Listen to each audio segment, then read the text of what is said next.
Hare Krishna, everybody. Welcome to the Bhagavad Gita 18 days course. I'm going to be singing a short kirtan for the pleasure of all the devotees and Radha Govind.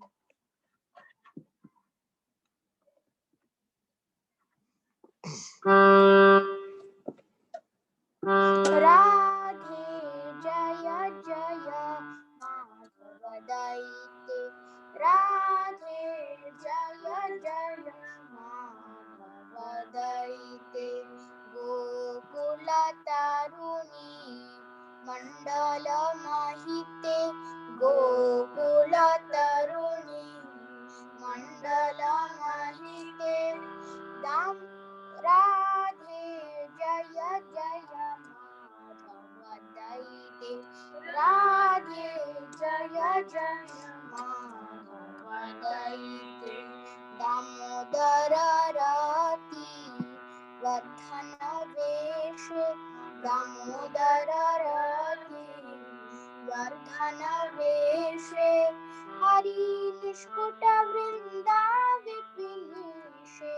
Hari Nishkuta Vrinda Vipinishe. Radhe Jaya Jaya Madhava Daite. Radhe Jaya Jaya Madhava Daite. Vrishabhanudadi Navashashi Lekhe.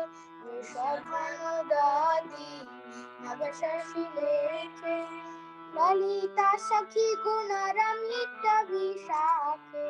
Lalita Sakhi Guna Ramita Vishakhe. Radhe Jaya Jaya Madhava Daite. Radhe Jaya Jaya Madhava Daite. Karunam Kuru Mayi Karunabharite. Karunam Kuru Mayi Karunabharite. Sanaka Sanatana Varnita Charite. Sanaka Sanatana Varnita Charite. Radhe Jaya Jaya Madhava Daite. Radhe Jaya Jaya Madhava Daite.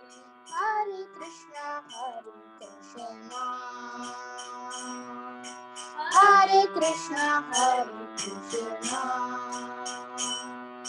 Krishna Krishna Krishna Krishna Hare Hare. Krishna Krishna Hare Hare. Hare Ram Hare Rama Rama Rama Hare Hare. Hare Krishna Krishna Krishna Hare Hare. Hare Ram Hare Rama Rama Rama Hare Hare. Hare Krishna Krishna Krishna Hare Hare. Hare Ram Rama Rama Hare Hare. Hare Krishna Krishna Krishna Hare Hare. Hare Rama Rama Rama Hare Hare. Hare Krishna Krishna Krishna Hare Hare. Hare Ram Rama Rama Rama Hare Hare. Radhe Jaya Jaya Madhava Daite. Radhe Jaya Jaya Madhava Daite. Hari नाम संकीर्तन की जय. हरे कृष्ण महामंत्र की जय. Srila Prabhupada ki jai. Mr. Gaur Premanande. Hari Hari Bol. Ki jai.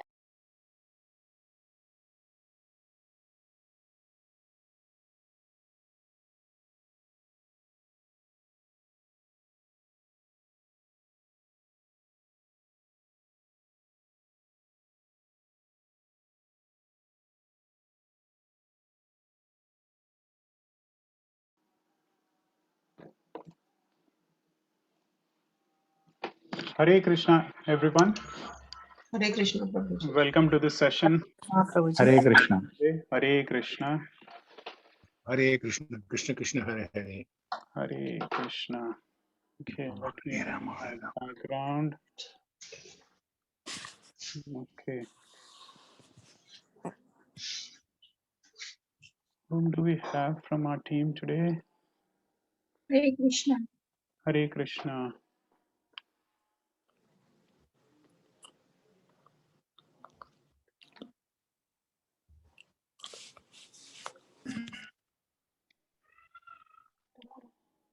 Okay. Okay, so what we're going to do is quickly we'll start our session with our the same as usual, our recap, right? So what have we learned in what you call in yesterday's session? Let's try to do a quick recap. We learned about the ashwatham, right? We learned about the banyan tree. So what are the properties or characteristics of the banyan tree that we learned? I hope we remember.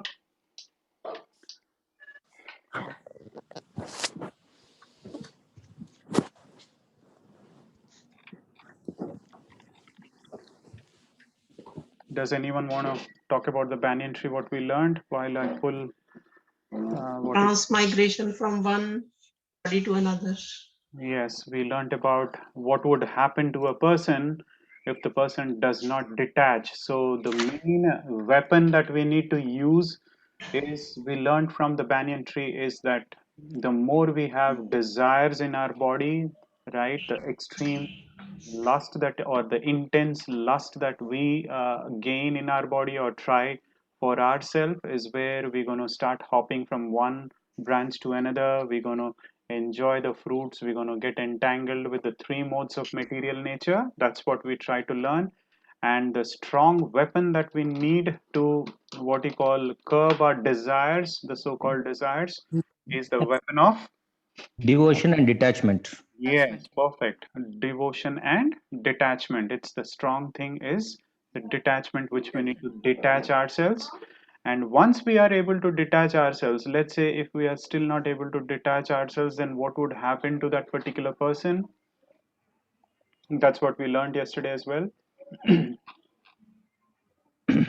We remember the characteristics that we learned. Uh, If we do not, Hare Krishna Prabhuji, if we do not detach ourselves, then we will again be, get into the cycling the same birth, birth and death. death, and disease and old age. Yes, We will continue. Janma Mrityu Jara Vyadi. We will continue to, we will continue. Janma Mrityu Jara Vyadi will continue. very good. Then we also learned that the lower part of the banyan tree where are animalistic in nature. Then there are much little higher than the animalistic nature are where we are situated, the jivas, and above us are the demigods Super who soul. are demigods are situated. And after the river, which is a desires river, and that is where the super soul or the Paramatma, which is a perverted reflection, is what we understood, because the roots are upside down. That's a strange banyan tree which we have seen. The roots are upside down where the branches are there everywhere. And we also learned something about the fruits. Okay, someone says it's not audible. Am I audible? Yeah, Yes, you are audible. Okay. You are audible. Okay. So let me connect it here as well. Okay. So we also learned about the fruits. What exactly are the fruits of the banyan tree? The fruits are referred to as jivas. If we do good deeds or bad deeds, we end up with karmas, right? Karmas, yes. Yes, so the fruits are being treated here as karmas. Then we also saw, yeah, then we also saw the tips of the branches, or the entire branches or the twigs are called as the senses, which we try to gratify our senses every now and then. That's exactly what we do. And finally, one second, and finally we hop from one branch to another, right? The living entity keeps what you call, Moving from one soul to other. yes, moving from one soul to another. That is called the transmigration, is what we have learned, right? And the easiest way is asangena dridhena chitva, which is by cutting it with a strong weapon called as detachment. That's what Detachment. we have learned. And finally, we ended our banyan tree topic with something called as the divine scriptures, which is the Vedanta. What is the essence that we learned yesterday? We learned three shloki, Mhm. and also Krishna is the main. He is the maintainer of everything. Yes, we see him everywhere. We learned the three shloki. In the three shloki, we learned about Kshara and Akshara, fallible and infallible, right? We belong to the fallible category, right? That's what we saw. However, our soul, our eternal soul, is always infallible. I think, Meera Mataji, maybe there is an issue of internet at your end, Mataji. I think rest of all are able to hear me. Are you people able to see me as well? Because Yes, Yes. yes. Yes. okay. Loud and clear, very Yes, clear. yes. Okay, Yes. perfect. Yes, so Meera Mataji, I think you might have to check your internet. There might be some network issues at your end, Mataji. Prabhuji, we also see the stages of the material body. Yes, we also saw the differences between the material world and the spiritual world. Then we saw the various stages as well. Perfect. That's what we saw. And finally, we saw in terms of when we get into the many of the sinless thing, what would happen, how we end up with in terms of the weakness, right? We saw that part as well, the Vedic knowledge. If one doesn't get into the Vedic knowledge, how we get into the weakness of our heart and end up in the material entanglements in this particular material world. That's how we saw. So today what we're going to see is about the divine and the demoniac qualities, right? Let me quickly, Prabhuji, what is the meaning of Jara? Old what age. is the meaning of Jara? Janma, Mrityu, Jara, Jara, Vyadhi. Jara Vyadhi. means old age. Yeah, Old yeah, age. old age. Yeah, where we are dwindling from young to, or from youth to little bit much more youth, and then finally into old age. Old age. Basically, it is called as old age. Yes, you're right, bro. So let me. Hare Krishna, Prabhuji. Hare Krishna, Mataji. Radhika here. Prabhuji, I wanted to ask you, yesterday you told now that my daughter has to join 7:30, that something is there or for kids, or actually I forget to ask you at that time, she was talking now. Okay. So, Join at 4:30. So she joined at 7:30. No, we were wondering if she's ready. We could have made her sing something today, just before the session. she will. I'll make her ready. Don't worry. Okay. So shall we do that tomorrow, Mataji? That's okay. That's okay. No Okay. problem. Okay. We'll do that tomorrow with her. Yes. Okay, no So problem. what I'm Hare going to, Krishna. Hare Krishna. So what I'm going to do is I'm going to share my screen now. Uh, are you people able to see my screen? Can anyone of us confirm? Yes, Yes, Prabhuji. yes. Yes. Yes, Okay, yes. okay, Yes. perfect.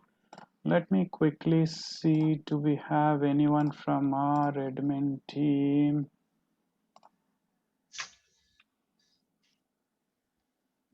Can you please check who's there today? Yeah. So that we can make them.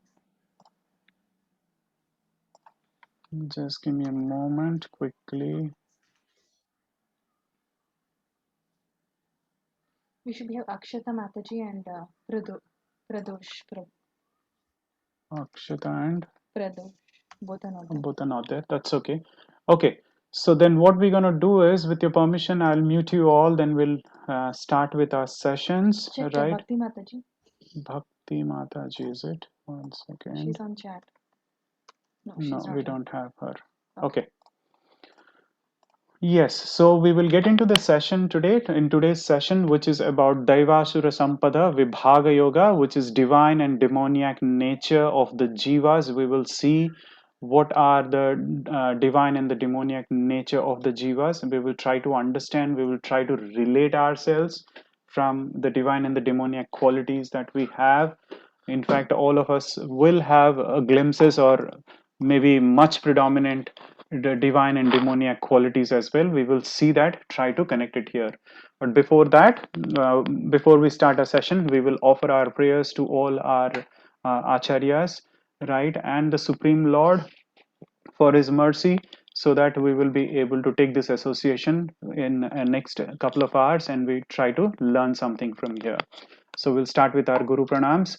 Om Ajnanatimirandhasya Jnananjanashalakaya Chakshurunmilitam Yena Tasmai Shri Guruve Namaha. Shri Chaitanya Manobhishtam Sthapitam Yena Bhutale Swayam Rupa Kada Mahyam Dadati Swapadantikam Vandeham Shri Guru Shri Yuta Padakamalam Shri Gurun Vaishnavamscha Shri Rupam Sagrajatam Sahagana Raghunathanvitam Tam Sajivam Sadvaitam Savadhutam Parijana Sahitam Krishna Chaitanya Devam Shri Radha Krishna Padan Sahagana Lalita Shri Vishakha Vitamscha Nama Om Vishnu Padaya Krishna Presthaya Bhutale Srimate Bhaktivedanta Swaminiti Namine Namaste Saraswate Deve Gauravani Pracharine Nirvishesha Shunyavadi Paschatya Deshatarine Jai Shri Krishna Chaitanya Prabhu Nityananda Shri Advaita Gadadhara Shivasadi Gaura Bhakta Vrinda Hare Krishna Krishna Krishna Hare Hare Hare Rama Rama Rama Hare Hare Hare Krishna Krishna Krishna Hare Hare Hare Rama Rama Rama Hare Hare Hare Krishna Krishna Krishna Hare Hare Hare Rama Rama Rama Hare Hare. Okay, so welcome once again to our 16th chapter today, which is named as the divine and the demoniac nature, which is Daivasura Sampada Vibhaga Yoga. We seek blessings of the Lord and then we'll start our sessions. And all our teachings are based on His Divine Grace A.C. Bhaktivedanta Swami Srila Prabhupada, who is the founder Acharya of International Society for Krishna Consciousness. Right. The progression from chapter 15, what have we learned in chapter 15 as to how one needs to detach very strongly with a strong weapon, right? And then from this material world, we also learned about the three shloki Gita to attain Krishna. And then we also learned about the divine or the ultimate confidential knowledge in terms of, so we learned more confidential knowledge, more, most confidential knowledge. And this is like the pinnacle of all, which is the ultimate confidential knowledge, with how one can engage into devotional service with the essence of the Vedas or the Vedic scriptures and the Vedanta Sutra. So this was the ultimate essence of everything. Then we also saw that the banyan tree has extra roots that are spread everywhere throughout the entire tree. Do I see a hand raised? No. Okay, sorry about that. I was checking if someone has raised a hand. So yeah, so we saw that there are extra roots of the banyan tree that were also compared to auspicious and inauspicious activities of the living entities, right? We will learn that further. So in this particular chapter, what are we going to see is we're going to see what are those auspicious and inauspicious activities of the living entities. So that is termed as you rightly guessed, or by now you'd have already guessed, auspicious means divine, daivim prakriti, or right behavior, and the other one are the demoniac qualities or the activities, and their advantages and disadvantages one would get into, right? That's what we will learn in this entire chapter. So Krishna, Lord Shri Krishna lists the qualities of saintly people from this particular chapter. I think someone has raised this question in our chats, and we saw that our Mataji has shared these qualities, right? These are the Krishna shares the qualities of saintly people who are in the verses 1 to 3. And also then the Lord explains about from the fourth verse he talks about demoniac people, and the same thing he will talk about how the saintly qualities leads one to liberation, and how the demoniac qualities will get somebody into what you call the so-called bondage, right? It describes we saw that in 15th what you call chapter, how the banyan tree is so complicated. We learnt about how our entire jiva's life is been considered as so complicated because the modes of material nature totally rules over, and we get tricked, or rather we get fooled by the modes of material nature, and we try to act like puppets in the hands of the modes of the material nature, right? And now we're going to see with the divine qualities after understanding the demoniac qualities and the divine qualities, with the help of divine qualities, how we can elevate ourselves from this particular consciousness and ultimately get into the mode of liberation, or get into the mode of getting back to go back to Godhead. That is how we will be able to do.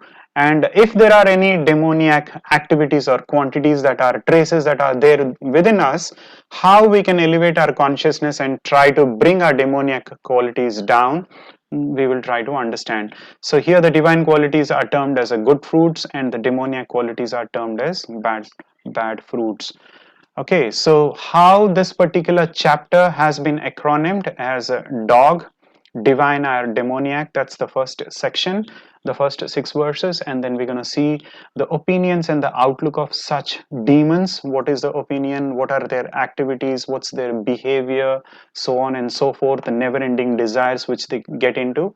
And then we also will going to touch upon the gates to hell. I hope you people still remember what are the 3 gates that leads to hell. Can anyone answer or try to answer? We discussed about this. Yeah. Anger, lust, and greed. Bingo, perfect answer. Lust, greed, and anger. Those are the 3 gates that leads to hell. Perfect answer. Thank you so much.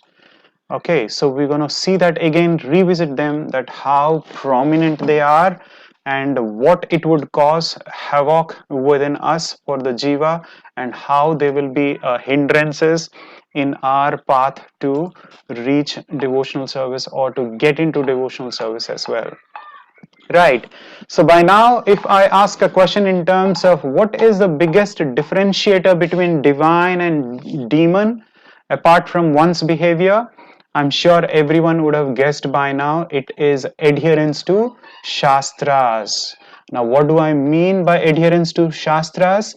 The people who are by default situated in the mode of goodness, or people who are situated in the mode of pure goodness, they always have a noble thought, right? Their desires are purified, their desires are pious, and they always take shelter of someone or the other. While people who are situated in goodness, at times they don't take shelter of what you call a spiritual master, but people who are in the mode of pure goodness, yes, they do take shelter of a bona fide spiritual master.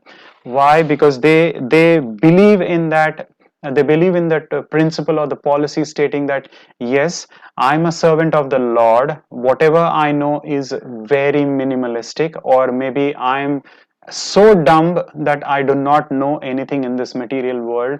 That's the reason I have taken the shelter of a spiritual master, and that's the inquisitiveness I have to shelter myself or to surrender myself to the Shastras, and that's how one takes the shelter of a Shastras.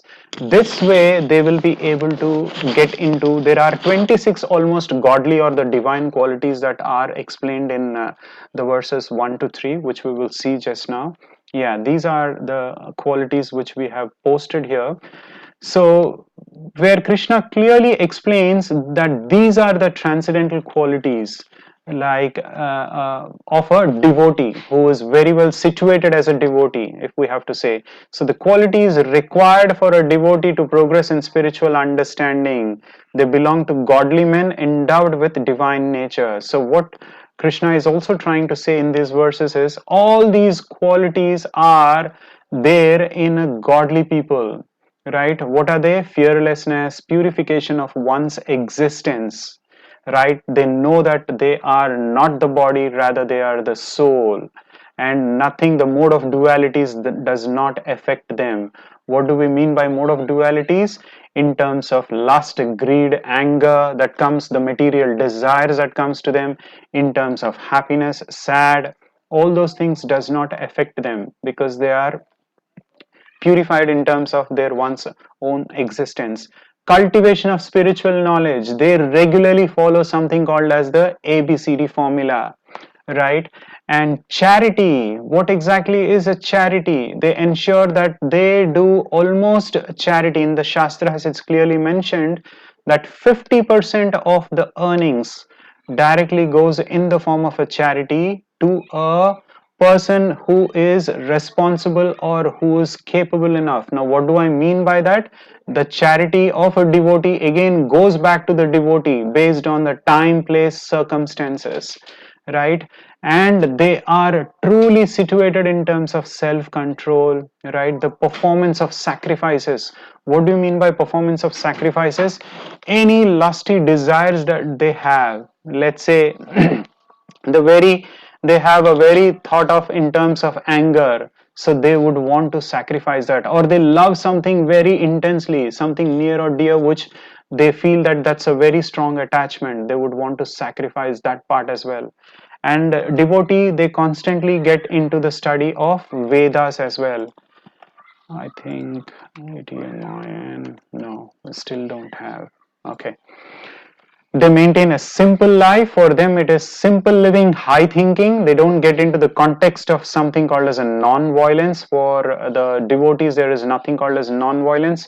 Again, freedom from lust, greed, anger.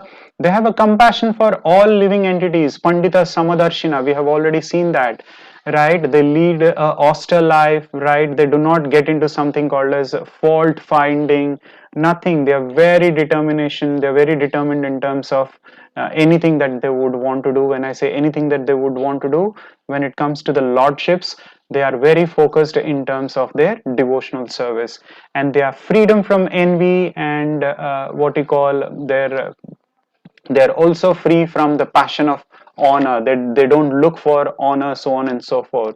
They are very down to earth in terms of when it comes to forgiveness, cleanliness, not only the external body cleanliness but the internal body cleanliness as well. That's how there are, these are the Daivi Prakriti of a devotee. So this is how Lord has explained, or Krishna has explained all these 26 characteristics with which one can elevate oneself onto the banyan tree and move forward up towards the roots and cross the river of the desires. Once they cross the river of the desires, it's as good as they are situated almost in the transcendental state of Brahmabhuta, and they will be able to get or penetrate into the spiritual world. That's exactly how one will be able to get into that. This is what you call Krishna is trying to explain here. So one can, how can one, now you might be wondering, so now we all know this, Prabhu, these are very good terms which we already know, here and there we have heard it. So how we can develop these qualities, right? The first thing that we need to do is we need to understand our symptoms. Once we understand our symptom, it will help us to lead a regulated life. With our symptoms, we can understand that, okay, now I know that I'm not able to control myself, right? I'm not able to lead a simple life. So then, because it is mentioned in the scriptures and through my spiritual master, I will regulate my schedule, I will regulate my senses.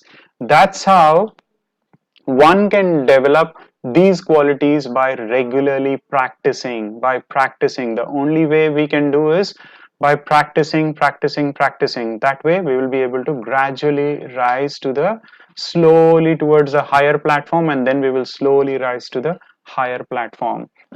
Right? Otherwise it is very tough for us to get into or inculcate this diving prakriti.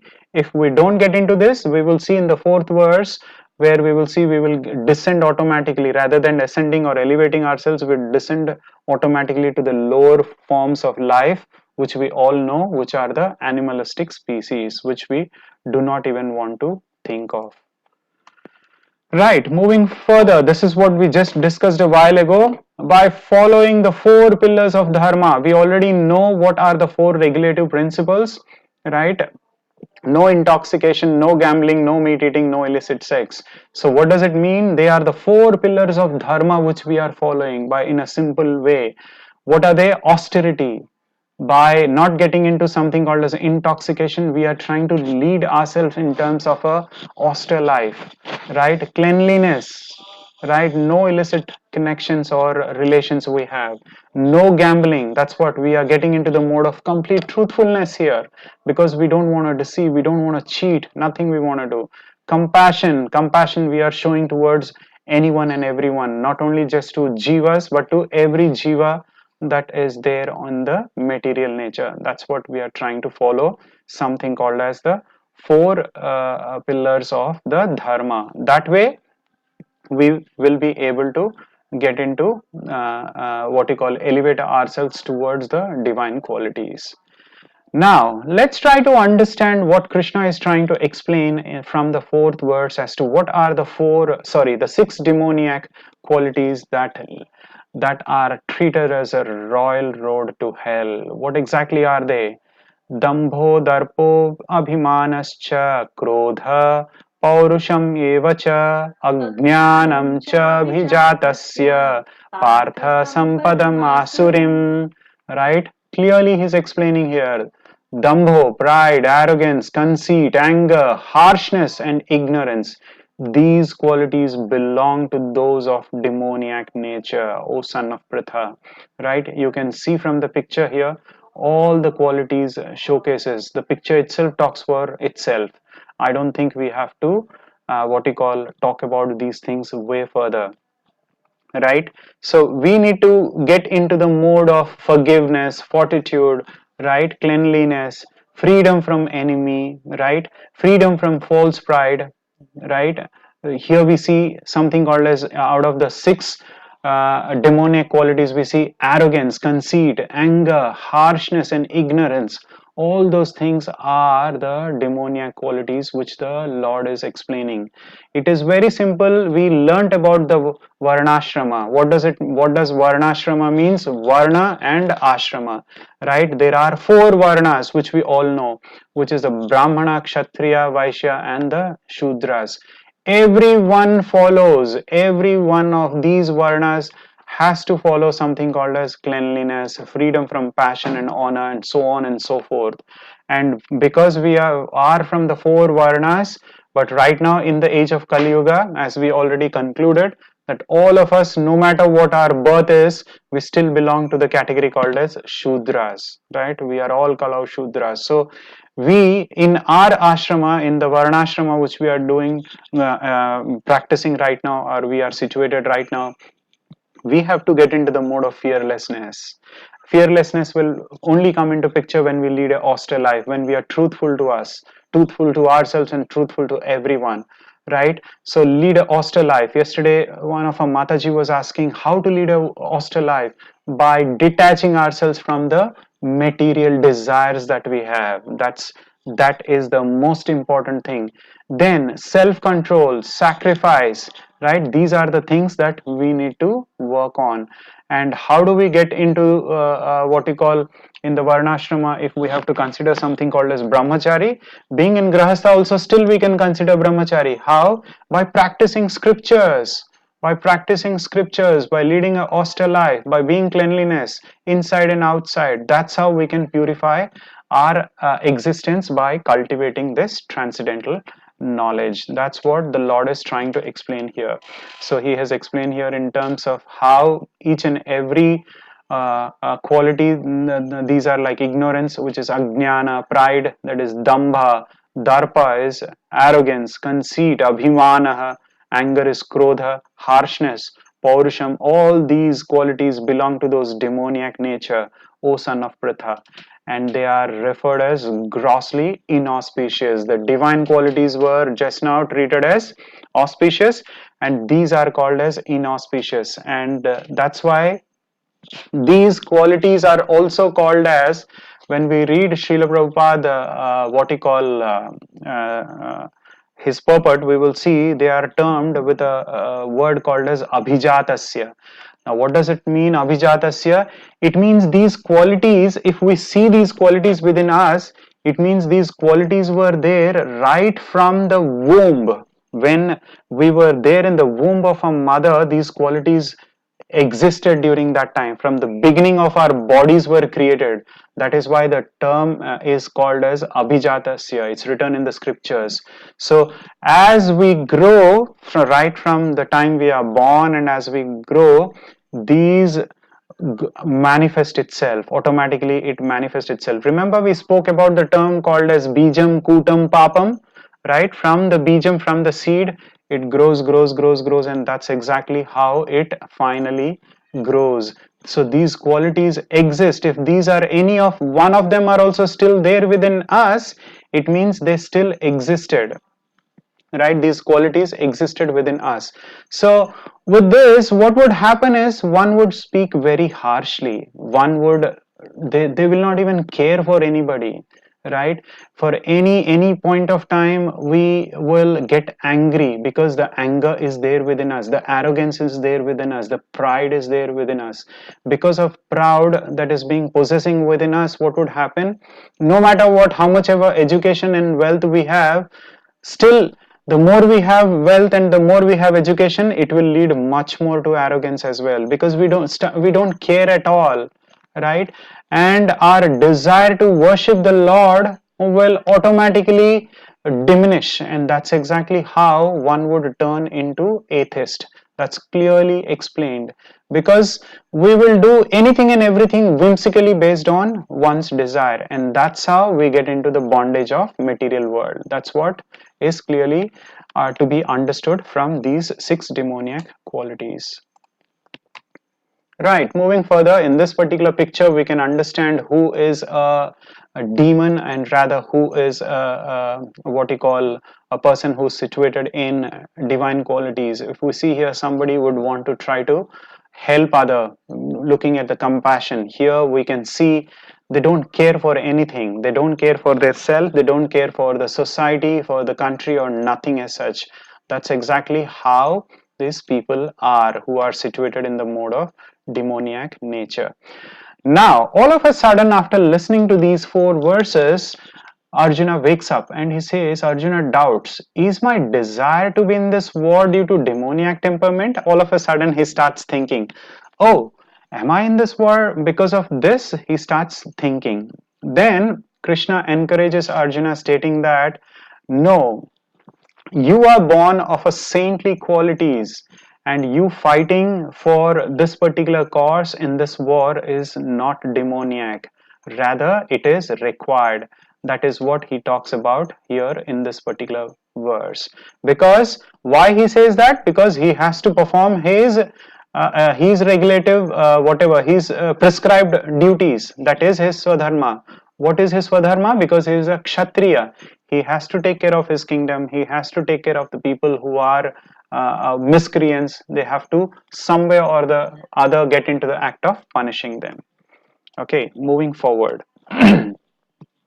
So then the Lord, after listening to Arjuna here, the Lord tries to explain that there are two kinds of beings in this particular world. There are two kinds of beings. And who are those two kinds of beings? One is divine and the other one is demoniac. O son of Pritha, in this world there are two kinds of created beings. One is called the divine and the other is called the demoniac nature. I have already explained to you in length the divine qualities. How many divine qualities are there? The Lord has given almost 26 qualities he has given, and at the same time he has given 6 demoniac qualities which are really bad. He has given in terms of pride, anger, arrogance, and so on and so forth. He has explained here. So he classified between who are demigods and who are demons here. The categories he has clearly explained. And if we remember, or I don't know if we remember or we are not aware, both the demons and the what you call the demigods are born from Prajapatis. Okay, that's what we need to understand. But how then one turned into another? Because the demigods followed something called as, they obediently followed something called as the scriptures, and they followed the divine principles of our scriptures, and that's how they were able to be situated in the mode of goodness. And the asuras, right, they were not able to follow that, they, because they had those prevalent in them, those 6 demoniac qualities they had very much in that. So let's try to understand further what happens next. So let's see what exactly are the opinions and outlook of such demons from in this part of the section, which is from the 7th verse to the 20th verse. Right. So we're going to see how the Lord is trying to establish here the demoniac nature from in this particular section. We will list out almost everything, their activities, their behavior, the nature, the actions which they do, which they will lead into what, and everything is being established here. The characteristics, all those things are explained here. Right. Demoniac's behavior in the 7th and the 8th verse. Those who are demoniac, they do not know what is to be done. They don't care. They don't know what is to be done and what is not to be done. Neither cleanliness nor proper behavior nor truth is found in them. Right? They say that this world is unreal. They say that this particular world is unreal with no foundation. They don't believe in God, right? No God in control. They think that everything is happening on its own. They say that it's a produced of sex desire, right? All they just believe that we are all lusty, and that's how we are products of that particular sex desire, and has no cause other than lust. That's how they are. Why?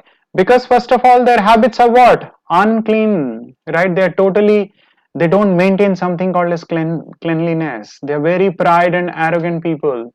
And number two, they have a very bad behavior, improper behavior. That's what it's being understood here, right? Neither they like nor they want to follow any rules or regulations. Forget about external cleanliness, they don't do their internal cleanliness because they don't believe in the concept of God or the supreme personality of God. They never even have no matter what, how much ever we tell them about the shastras, they don't even care about the shastras. Why? The main is they lack something called as the faith. They do not even have a tinge of faith. Forget about Vedas or scriptures. They don't even have any faith within them. They're very high in passion. They are very much in ignorance. That's exactly how they do not even accept the sages or the shastras or anything, right? Forget about sages or anything. They don't even accept themselves, nor they accept their own household people. Now, this is what is the demoniac behavior. I'm sure we can consider ourselves being in that position as well. Many of us, at times, we do not consider, no matter after getting to know, also, we still do not consider. The many examples that we see is the examples in our social world, in the so-called social world or the society that we see today, the various behaviors that we see between men and women. At times men would want to dominate, at times women would want to dominate, right? But that's exactly, but those days what used to happen, women were always protected. Women were always protected. Just before the marriage they were protected by the husband. when they were child, they were protected by the father, and after marriage it was protected by the husband, right? So that's exactly how it used to happen. But now we do not see them in a good way because of our uncleanliness activities. So this is exactly what the demoniac behaviors are, right? And most of the times what would end up, these demoniac people, they will concord the philosophies as well. They will concord the shastras and the what you call whatever scriptures as well. Why? Because of their own purposes, because of their whimsical characteristics. They would want to concord anything and everything. And for them, if we ask them, for them they will say the world is unreal. Literally the world is unreal. They believe that the world is what, the world is something, it is made up of some way, a big bang, whatever, some cosmic manifestation has happened, and a big bang has happened and everything has arisen due to it. They don't believe in the potency of the Lord, right? They don't believe something called as that there is a controller, there is a supreme controller who controls every jiva. They do not believe, because that is exactly what their demoniac philosophy is all about. For them life is like a dream. They don't care. It's like if they are awake, they are dreaming. If they are sleeping, they are dreaming. For them, it is just like a dream, and they are experts of their own because they concoct whatever they feel like. Moving further, their attitudes and engagement. What are their attitudes? The demoniac are lost to themselves. Why? Because they are illusioned and have no intelligence whatsoever, right? Why illusioned? Because they think that they are advancing in the life, they are advancing in the future. They do unnecessary researches and they are engaged in destructive work. Always they are engaged in destructive work, engaged in unbeneficial, horrible works meant to destroy the world. That is exactly why it is clearly what you call termed in the purport, in this particular purport in this chapter, called as ugra karma.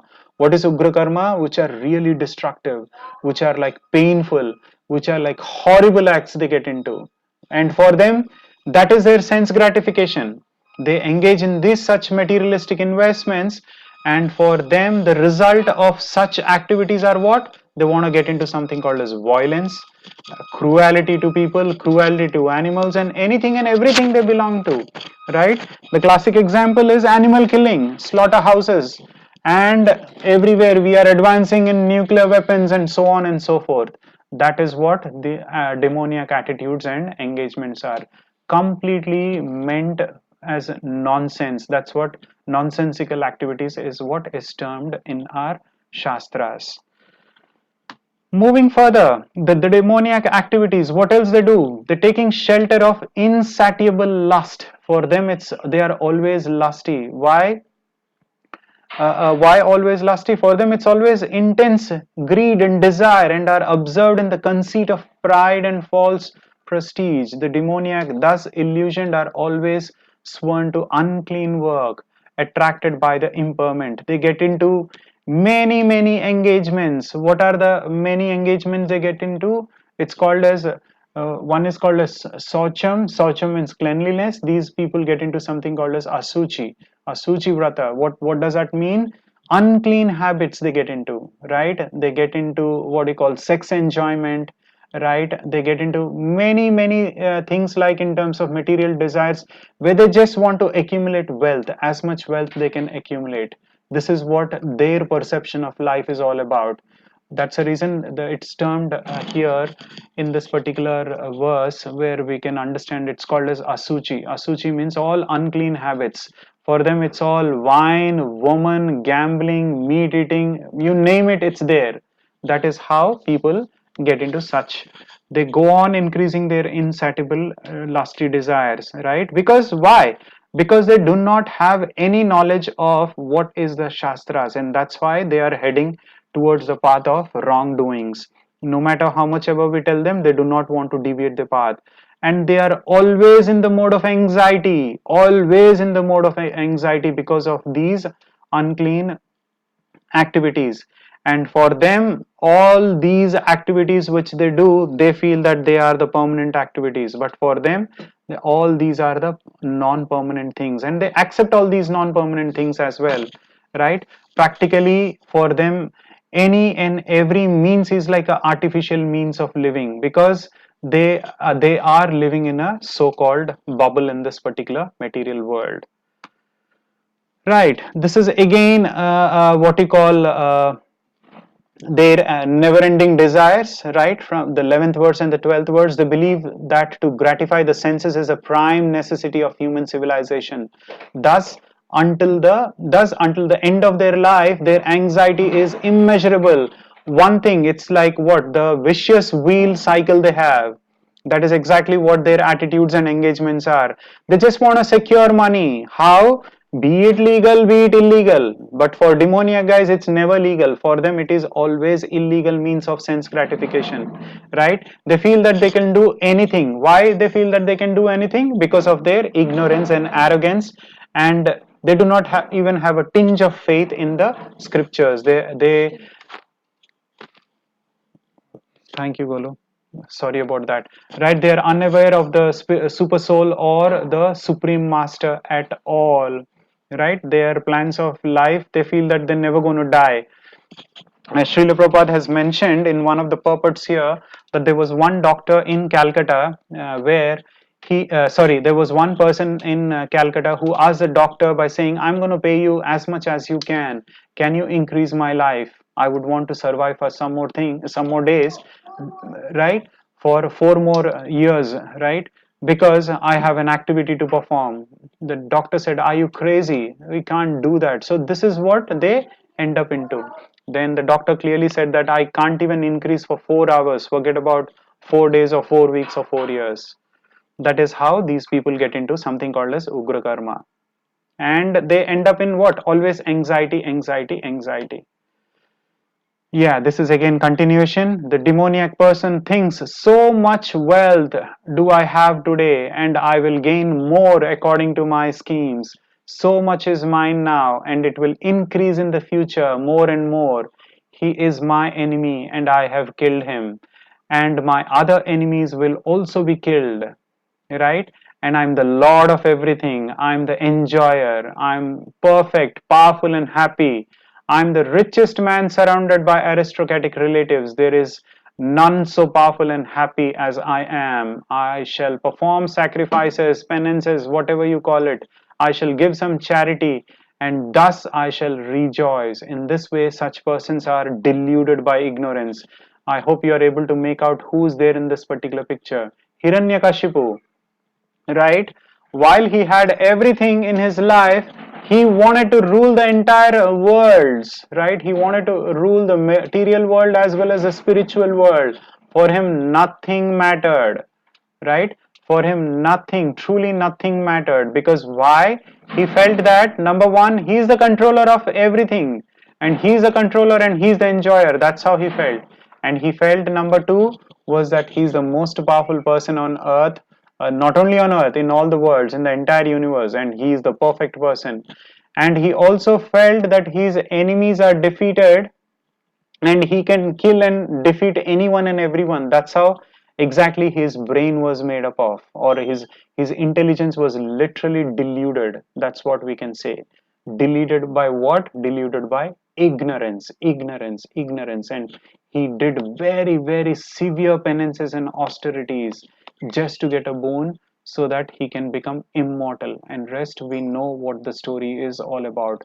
That is exactly how the person was. So how one turns into demoniac life? These are the progressive stages. Abhijatasya, I hope you remember the term Abhijatasya, which we mentioned, means one born of. What born of? Right from the time the person was there in the mother's womb, the born of with these particular characteristics or symptoms of demoniac. The 6 symptoms of demoniac were already there. So when the kid is born, or when the gives birth, slowly when the kid manifests from child to what you call little bit boyhood to youth to old age and so on and so forth, all these demoniac qualities will sprout, right? Slowly from the bijam part, it will turn into scutum, and finally it will get into the papam stage. So they existed right from the wombs of their mothers.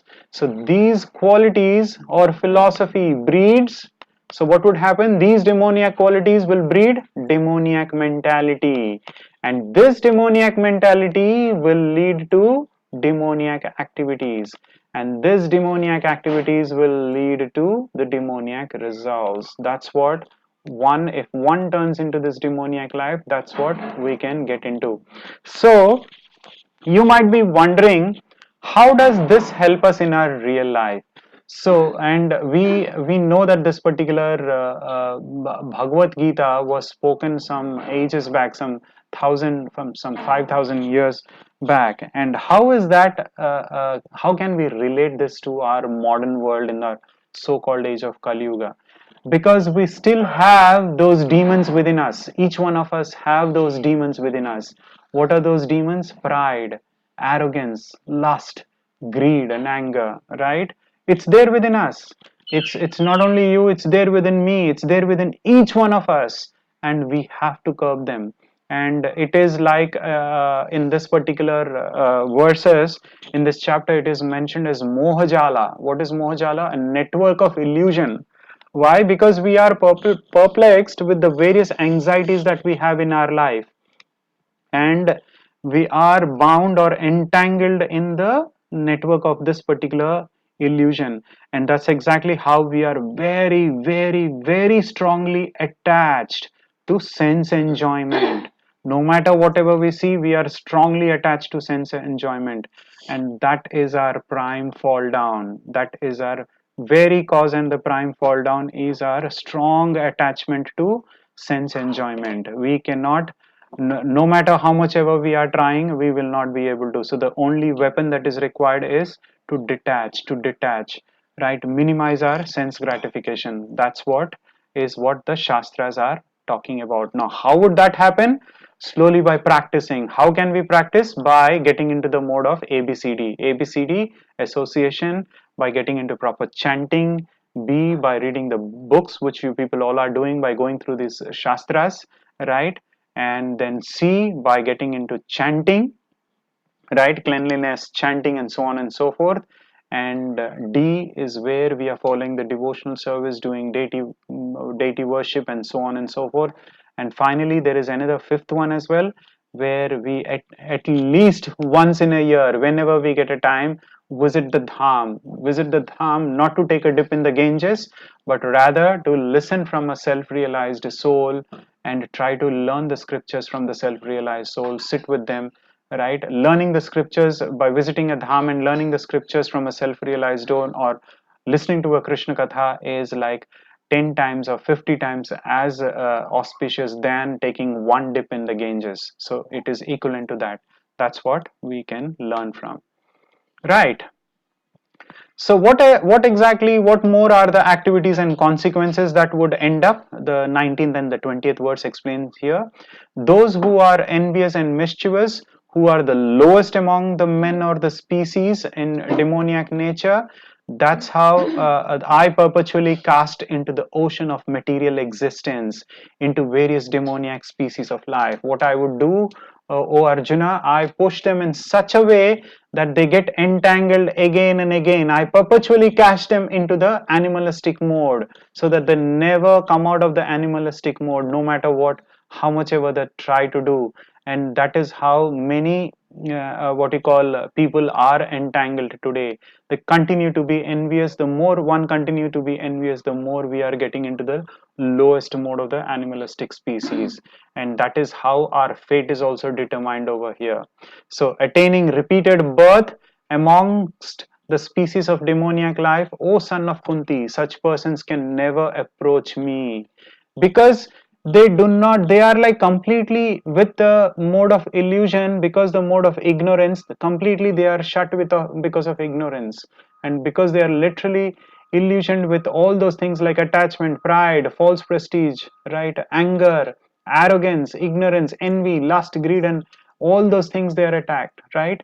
And they do not even have a lack of knowledge. Now once you get into the mode of an animalistic life, how do we even get into something called as knowledge? Forget about getting into knowledge. right? So that's a reason in this particular human life we have to elevate ourselves and come out of this. Otherwise there is no way that we can attain the Lord, right? So the fate is clearly explained here. What is a fate? Degrade to hell. Now is there a way? What will happen if you degrade to hell? There is no way that you will be able to attain the Lord, right? They never will be able to attain the Lord, because you will be in that particular mode. Now what would happen to such people? Somebody has to give mercy from somewhere. Now when would that happen? We don't know, and we all know how many lakh species there are available. So we have to get into that kind. I don't know if there is any hope. So God also says that practically there is no chance of hope by receiving God's mercy once get into the animalistic life, right? At that particular stage. That is the reason it's high time somebody has to, we all have to be awake or wake up from whatever mode of life we are into, and we need to understand the real essence of the scriptures, understand the real purpose of our life, and take a shelter of a spiritual master, and what you call practice all these scriptural references which are there, or injunctions that are there in our life, and take towards the path of bhakti. So how do we get free from this demoniac qualities? This is the last section where the Lord clearly explains here. As you rightly mentioned, the three gates to hell. Trividham narakashyedam dwaram nasanam kama krodhastatha lobhas tashmadetattrayam tyajate. What are the three things? Trayam tyajate, kama krodha lobha. There are three gates leading to this hell: lust, anger, and greed. Lust, anger, and greed. Every sane man should give up these, right? For they lead to the degradation of the soul. The degradation of the soul. These are the primary causes for the degradation of the soul, because the more we have this, we are perplexed by various anxieties. Why? Because we get into the same mode of a network, or we are wounded by a network of illusion because of these three gates that lead to hell. And this is the basic foundation for our degradation. So what we have to do, we have to get into the mode of purification. How do we get into the mode of purification? Inculcate those 26 qualities that we have, 26 divine qualities that we learned. And if there is any traces of bijam that is there, those 6 demoniac qualities that we have to ensure that we practice them in such a way where we get them into the lowest of the forms. Let's say now if I have so much of anger, how do I curb my anger? The only way is be calm at that stage. When you are in the mode of anger, remember we were giving a reference of Upadeshamrita yesterday. Now vacho vegam manasa krodha vegam, as in when you, so you have to control your speech. As in when anger comes into picture, you are completely deluded with blindness, right? You go mad and you go crazy. Your mind will give those imprints, so you have to utilize your intelligence and you have to immediately control your vacho vegam. That's how you will be able to control your krodha vegam. Vacho vegam, manasa krodha vegam, jivva vegam, right? Udara upastha vegam. So all these are 6 things which are shadvir vinashyati, are which degrade our devotional service. So immediately you have to take care of that. When you have an intense lust desire in terms of, okay, I want to purchase this, no matter what, I want to do this activity, then you have to think about it, what that activity is that so much required in our path towards our devotional service, right? I'm planning to obtain to the supreme destination. Do I need to even consider this particular act? This is what you need to question yourself.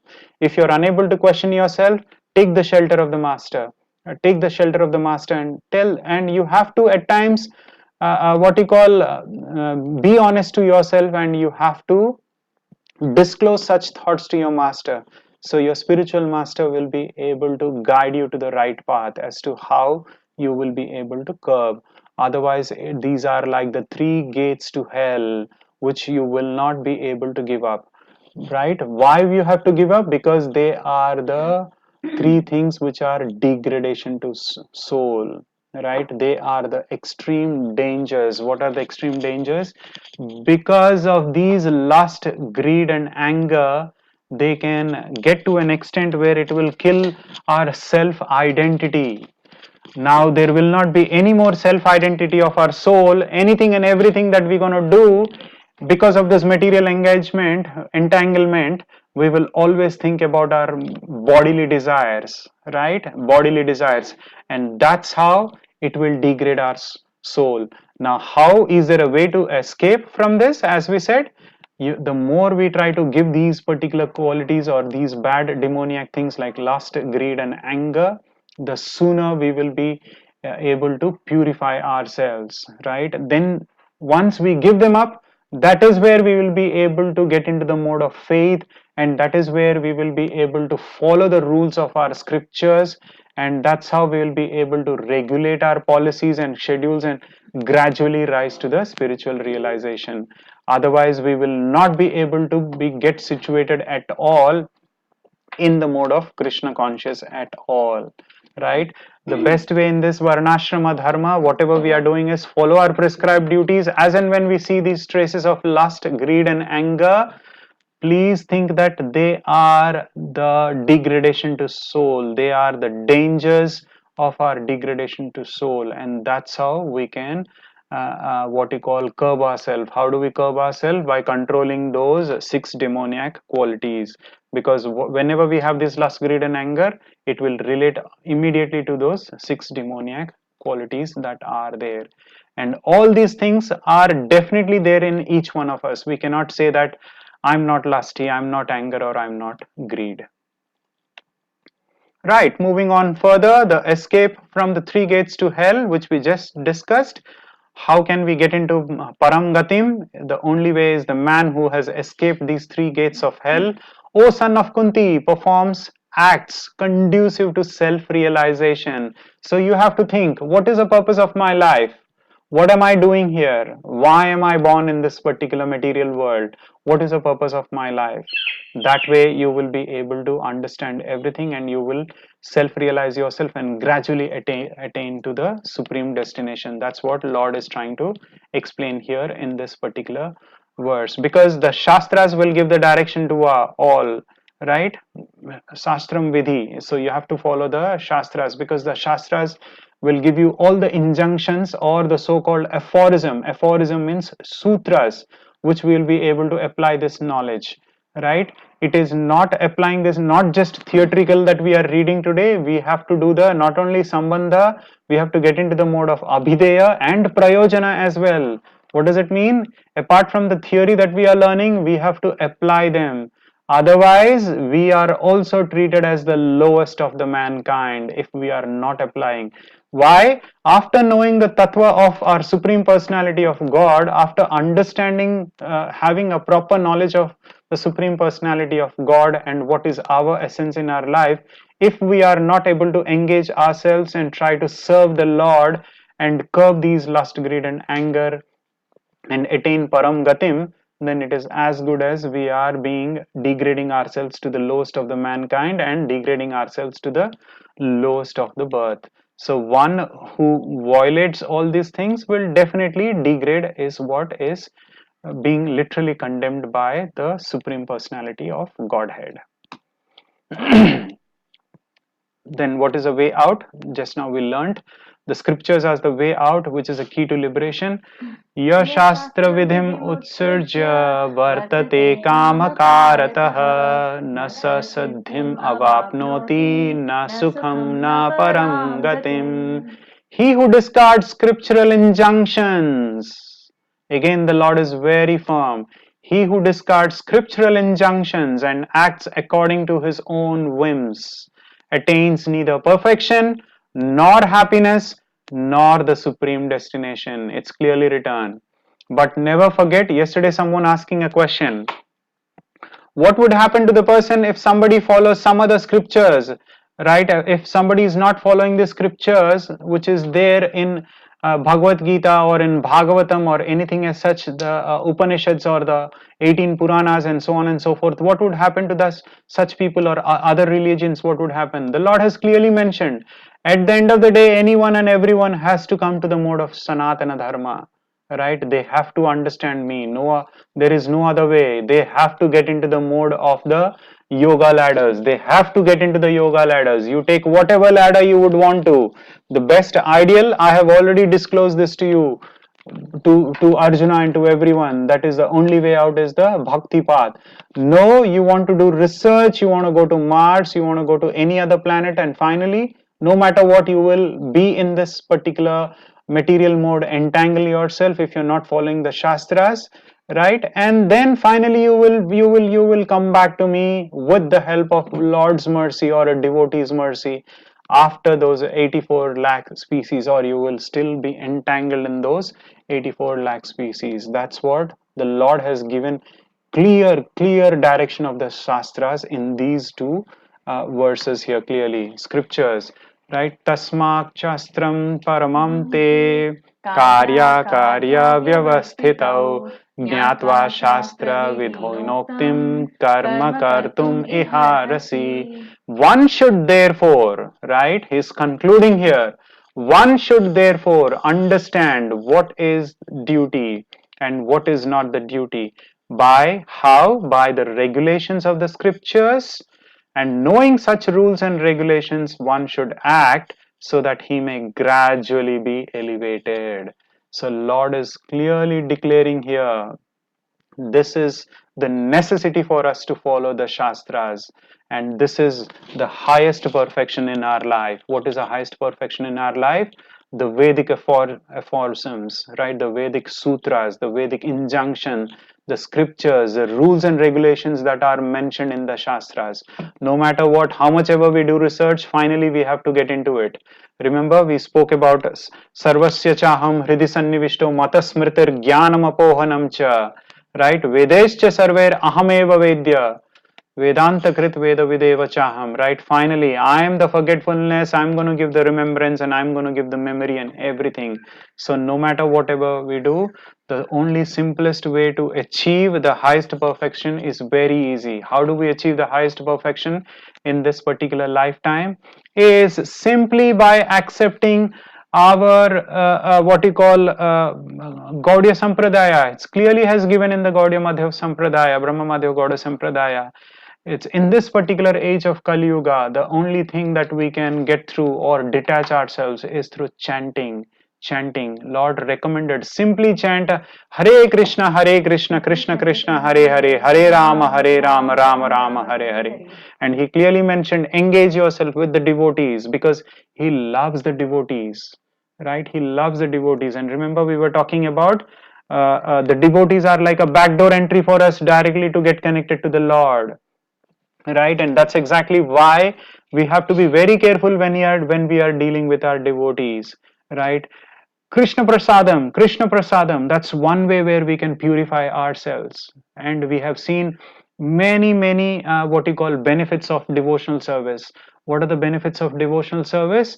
One will be able to conclude, and one will be able to understand and connect ourselves as to what is our eternal position, right? That's how we will be able to do it. And it's clearly written, how do we purify ourselves once we get engaged? Remember the Bhakti Lata Bija, which we are talking about, Bhajana Kriya. Once you get into it, association, Bhajana Kriya, then Nishtha, then Anartha Nivriti. All our anarthas will slowly be cleansed once we get into chanting. Don't think that as and when we get into the mode of Krishna consciousness, there are no more sins. All our sins are cleared. No, our sins will be slowly or gradually will be cleansed once we get into the mode of chanting. The only way out is follow the scriptures, follow the injunctions that are written, right? Everywhere it is written, and this is the only and the only essence, or the greatest essence of our human life. The more we are going towards aversion of these things, then we are getting into the cause, and the prime cause of our fall down is our own self. And we get into the network of illusion, which is called as the Moh Maya. That is how we will get into it. So with this, again, this is the ABCD process, purification process, reading scriptures, honoring prasadam, deity worship, kirtan, chanting, devotional service. Always get into this particular mode, no matter what, how much ever time you have. Don't think that, Prabhu, we don't have any time. Definitely, we all have time, some time or the other, apart from our prescribed duty. Definitely, if we don't, then you have to think twice as to why am I doing this job, right? How much money am I earning? Am I really happy with this particular job? How do I, what you call, tweak myself? How do I regulate myself? You need to seriously consider this. This is the true application of our life. Right. You might be wondering when the time to start the devotional service. We have already discussed when the person is in the mother's womb. That's where Prahlad Maharaj started, when he was in the womb. Not at, don't think, oh, let our kids enjoy their life. So sad. They are still 6 years, 7 years, 10 years, 12 years. What is their what mistake have they done? They have not even completed their 10th or 12th or so on and so forth. No, please instill the bhakti in them. The seed of bhakti is always there within them. All you have to do is, their dormant bhakti has to be ignited. Automatically it will sprout up, trust me. Don't even think that at the age of 30s or 40s, no problem, then only I will pick up something called as the Shastras or Bhagavad Gita. If we are thinking that way, we are as good as a demoniac in nature, right? This is exactly what Prahlad Maharaj started when he was in the womb. What did he do? This is where he started, in the womb. Do you want to add something? Yes, thank you. Yes, we saw that Hare Krishna to everyone, Dandavat Pranams. We also saw that Avijatasya, where we have to perform Garbhadana Samskara. Yeah, generally the Garbhadana Samskara is performed before, yeah. Yes, the Garbhadana Samskara is performed so that we don't make an error with our children. So, even before we think of going for a child, this is where we need to take a decision, and then we should. It's usually done by any of the priests, so that we don't, so that the children are born who are pious. This way the womb is usually cleansed, and they do the pujas which are going to make our the body that is going to be there with us is going to be cleansed, and they will become they'll be moving into a pious act. So here, in the same way, what happened is, over here we see that Prahlad Maharaj, and we are just going to see how Prahlad Maharaj pastime, or how he came through. And we have Hiranyakashipu, who was doing extreme penance for several years. And as you all know, in Satyuga they used to live for 1 lakh years. So he did a very like Ashtanga yoga, very difficult penance he did. And he tried to please Brahmaji. If you see, he is almost like in bones, so pale that he has become like so bony, and you can see all his bones. He's been doing penance for so long that even the fire is emanating from his body because of this extreme penance. Then while he was doing that, Brahmaji was pleased. He was coming to give, he was very pleased with him that he had given, he was able to do this kind of a penance. At the same time, on the other side, what happened is, all the devatas, as Indra, Lord Indra, gets very scared that once the demonic characters, if they are all taking over the earth, then if at all they are coming over, they will take over my position. That is, he is Devonka Dev. So he is the devatas, king of all the devatas. So he gets scared first about his own position, because he's very attached to his position. And because of this reason, all the devatas came down to trouble the queen Kayadu. So what they did was, they wanted to hurt Kayadu because she's also pregnant and she might get another demon child. And as it is, Hiranyakashipu is doing this penance. So finally, Kayadu, while she was pregnant, while they were troubling, Narad Muni came to the rescue. He said, they tried to abduct her as well, right? Yes, they went. They wanted to take her away from here, and that's when Narad Muni came to the rescue, and he said, "Do not do any such thing to the women. First of all, we should not be hurting women, and on top of that, she's pregnant, so we should not be be doing any such thing. So this will not be a good deed if we are doing such things. Even though she is a wife of a demon king, we should not be doing such things, as he had taken over the whole world. He was going to take over the whole world during after his penance. And finally he got his boon from Brahmaji, where he was given a benediction or a boon that he will not be killed. But Brahmaji said, you cannot get a boon, something where you will never be killed. That's not possible. But what is possible is you can, Yeah, you can with all ask the them with strings some attached. conditions. Then he said, okay, I want somebody who is neither a man nor an animal. It should not be In one should daytime or not be nighttime, killing me in the daytime or in the nighttime. Well, it should not, one inside, should not be outside. inside or outside. So these are the terms and conditions Brahmaji gave, and then finally, as in Hiranyakashipu asked, and then finally Brahmaji offered it to him. And he left. Of course, after that, he became extremely proud. As it is, Hiranyakashipu was extremely proud. And as we don't take Mahavishnu or Vishnu's lotus feet immediately, we get into the demoniac natures. That's one of the reasons why we turn demoniac. And here, Kayadu was going to be abducted, and fortunately, Narada Muni came to the rescue, and he takes Kayadu to the ashram. And while Narada Muni was, sitting with Kayadu, he used to preach her. And although Kayadu used to go off to sleep, because we hear, sorry. Are they able to hear? Click on this. I Yes. saw a hand raised. No, No, sorry it's about okay. that. Go ahead. Yeah. Yes, so we see that Kayadu was going off to sleep many a times, but we had Prahlad Maharaj, who was very curiously listening to the entire story of The Supreme all Personality of Supreme Godhead. Personality of Godhead, and Narada Muni sings the glories very well. And after listening to all this, while he was in the womb itself, he was a devotee by birth. And when he was born, he was instructed by Sanda and Amarka, who are the sons of Shukracharya. They were And the teachers. Shukracharya is actually a demon guru. And he had two children, Sanda and Amarka. They used to teach all the children of Hiranyakashipu's Kingdom. Gurukul. And in the Gurukul, they had all the demons, demon kings, demon children. But Prahlad Maharaj used to jump and dance, and whenever Sanda and Amarkar is not around, he used to teach them all the Vishnu's shlokas and everything. And they used to say, Vishnu is the supreme. He used to teach Vishnu is the supreme personality of Godhead. You should all pray to Vishnu. We should all, sing his glories. And he used to teach him all the things about the pastimes. And finally, all the children were turning. Even he deceived everyone. All the children were turning into they were all turning into devotees. And he started giving classes whenever both the gurus are not around. He used to give nice classes to the children, and they were all thinking that now we need to start praying to Vishnu.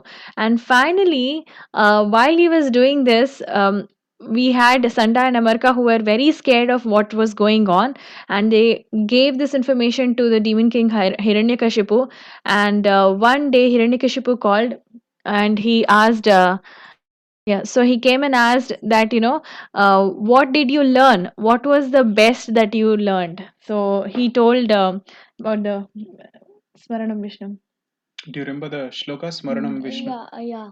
What was it all about? Vishnu Pada Sevanam, Namavidha Bhakti. Navavidha Bhakti. Shravanam Kirtanam Vishnu Smaranam Pada Sevanam Archanam Vandanam Dasyam Sakhyam Atmani Vedanam Iti Iti Pumsharpitam Pumsarpita. Vishnu Bhaktische Navalakshana. So this is how he said that, Vishnu Bhakti is the most best, he told. And as soon as he heard this, he got even more wild that my child, the whole world is praying me. I'm the God of the entire universe, and now my own child is not listening to all of this. And not only that, he is even teaching the Gurukul children who are demoniac, now they are turning divine. This is not going to be working for me. And he got extremely agitated, and he said, take this boy and kill him. So they said, take this boy and kill him. And immediately, all of them, they took him and they put him into the, a room of snakes where he was always remembering Lord. He was not saying that, protect me or anything, but he was only trying to remember Lord at any kind of misery. So he was put between the snakes, and then he was put into Fire. hot water. They were boiling him in hot water, and then they tried to pierce him with tridents and room of snakes, and, all the demons trying to hurt him. And then finally they wanted the elephant to stomp him. None of these worked. And then finally They try to throw him Hiranyakashipu, from the hilltop as well. yeah, they tried to push him from the hilltop. That also didn't work because Krishna, he was remembering Krishna and he was just falling off from the cliff. And then Krishna came and he held him when he was falling off from the cliff as well. And finally, when Hiranyakashipu was questioning, what do you think? Where do you keep saying that Krishna is everywhere? And he was very confident. In Srimad Bhagavatam, there is they define that, Hiranyakashipu was very confident that each and every brick, I'm the one who's constructed this particular pillar, and I know each and every brick of this place. Yes, and then I didn't put any Narsimhadev inside this pillar. Can you show me, not Narsimhadev, I have not Krishna? put any Krishna inside Yes, any now pillar. can you show me that if Krishna is inside this pillar? If you can show me if he's in this pillar, I will agree. Then immediately Narsingadev appears and he starts fighting with him, where he was informed, actually the rule that he had told is that he should not be using any weapons. But Narshingadev's nakha, that is his nails, were so sharp, like they were Thunderbolt. thunderbolts. They were equal to thunderbolts. So he didn't even have to use any weapons. He was looking so Hiranyakashipu was looking like one small tiny person in front of him, and all his envy and greed, anger, lust, everything that was hidden in his intestines were immediately just pierced, and they were just cut out and removed out by the Lord. And he removed all his the anger, greed, and all that. Arrogance, But when we pride, see, everything. yeah, but when we see that, okay, this is so bad that Krishna is killing. But we all have to understand that there is a reason behind why Krishna is doing that. It's because all of this is actually trying to hurt Hiranyakashipu and the living entity so much. So by doing this, Krishna is actually relieving these demons. So he's trying to give liberation to these demons by such an act. So this is how we need to understand. Finally, when he did that, and when he killed him completely, all the devatas. So when all the devatas appeared, they were all right, trahi trahi. They're getting very scared to look at Narsinghadev, and they were getting so scared, and they were like, "Oh my God, now who is going to go and talk?" Even Lakshmi Devi did not want to move ahead and talk to him. And finally, Prahlad Maharaj himself pacified with beautiful offerings of songs. This is how, Krishna actually protects even the demons out of their envy, greed, all the bad qualities that one possesses in their lifetimes. Go ahead. So Yes. these are So we see explanations that. which are there, examples. Go ahead. Yes. Yeah. So we see that in Satya Yuga we had Lord Varahadev who came as and he came Hiranyaksha. Why? Because he had hidden the Mother Earth deep in the waters to trouble Mother Earth. He hid her deep in the waters, and Varahadev literally fought against Hiranyaksha like as And if he was delivered such a him. small, even this demon was like literally killed, and that's when Hiranyakashipu got extremely angry after this incident. But however, what is more important here is that the demons and the divine were actually in two different planets during this time, In during the Satya Yuga. Satya Yuga. And during the Treta Yuga, Rama and Ravana were actually in two different countries. The demons and the divine were in two different countries. And we had in Dwapara Yuga, Pandavas and Kauravas were in the same family. And as we conclude, right now in the Kali Yuga, divine and demoniac qualities are actually in the same person, Within us. within all of us. So we have to take this big lesson that who do we want to develop? Do we want to develop the divine, or do we want to develop the demoniac qualities? Is our choice, is what we need to understand. And how we can develop is by taking the lotus feet of Krishna. And as per the current Kali Yuga dharma, we have to all chant Hare Hare Krishna. Krishna, Hare Krishna, Krishna Krishna Krishna Krishna Krishna, Hare Hare Hare Hare, Hare Hare Rama Rama, Hare Hare Rama Rama, Rama Rama Rama Rama, Hare Hare Hare. Hare. Hare Krishna, Krishna Krishna, Hare Hare, Hare Ram, Hare Hare Ram, Ram, Ram Hare Ram, Ram, Hare Ram Hare, Ram, Hare Hare Krishna, Hare Hare, Krishna, Krishna Krishna Krishna, Hare Krishna, Hare, Hare Hare Ram, Hare Hare, Ram, Hare Ram Ram, Ram, Hare Hare Hare. Ram, Ram Ram, Hare Hare. With this, we will end our session here. With then we'll get into our question and answers, if any. Stop the screen sharing. Yes, we have questions. Yes, Radhika Mataji, please go ahead. Yeah. Hare Krishna, Prabhuji, Hare Krishna, Mataji. Hare Krishna. Hare Krishna. There is one confusion actually. Just now Mataji told that when Prahlada was inside the mother's womb, he can hear everything, and he when even Kayadu Mata slept gone to sleep, then also he can hear the Harinam and all, like, okay. And in Mahabharata, this what is his name? Arjuna, Abhimanyu, yeah. So when that time also I know that Krishna was telling about the Yuddha. Uh, in our it is said ke 18 doors are there to remove that, come out from that Yuddha. So that time Subhadra Mata's gone to sleep, and he was not able to hear who this Abhimanyu, and that's why he got killed, because he don't know the way to come out of that chakra view. Yes. So, but that is the confusion, that Prahlada can hear, then why can't he? Yes, Mataji, I really don't know. I never thought about these three. I've never compared about these two things. But when we hear about Prahlad Maharaj's pastimes, because he was already a great devotee, he was able to hear is what we see in his pastimes. And Kayadu Mata was actually dozing off whenever, not always. Sometimes she used to doze off whenever the story was there. And the question arises that how come Prahlad Maharaj was able to become a big devotee and not Kayadu? This is the explanation that we got, that she was sometimes she was not interested, not so much interested in Krishna. She was there as a protection, because Narada Muni protected him.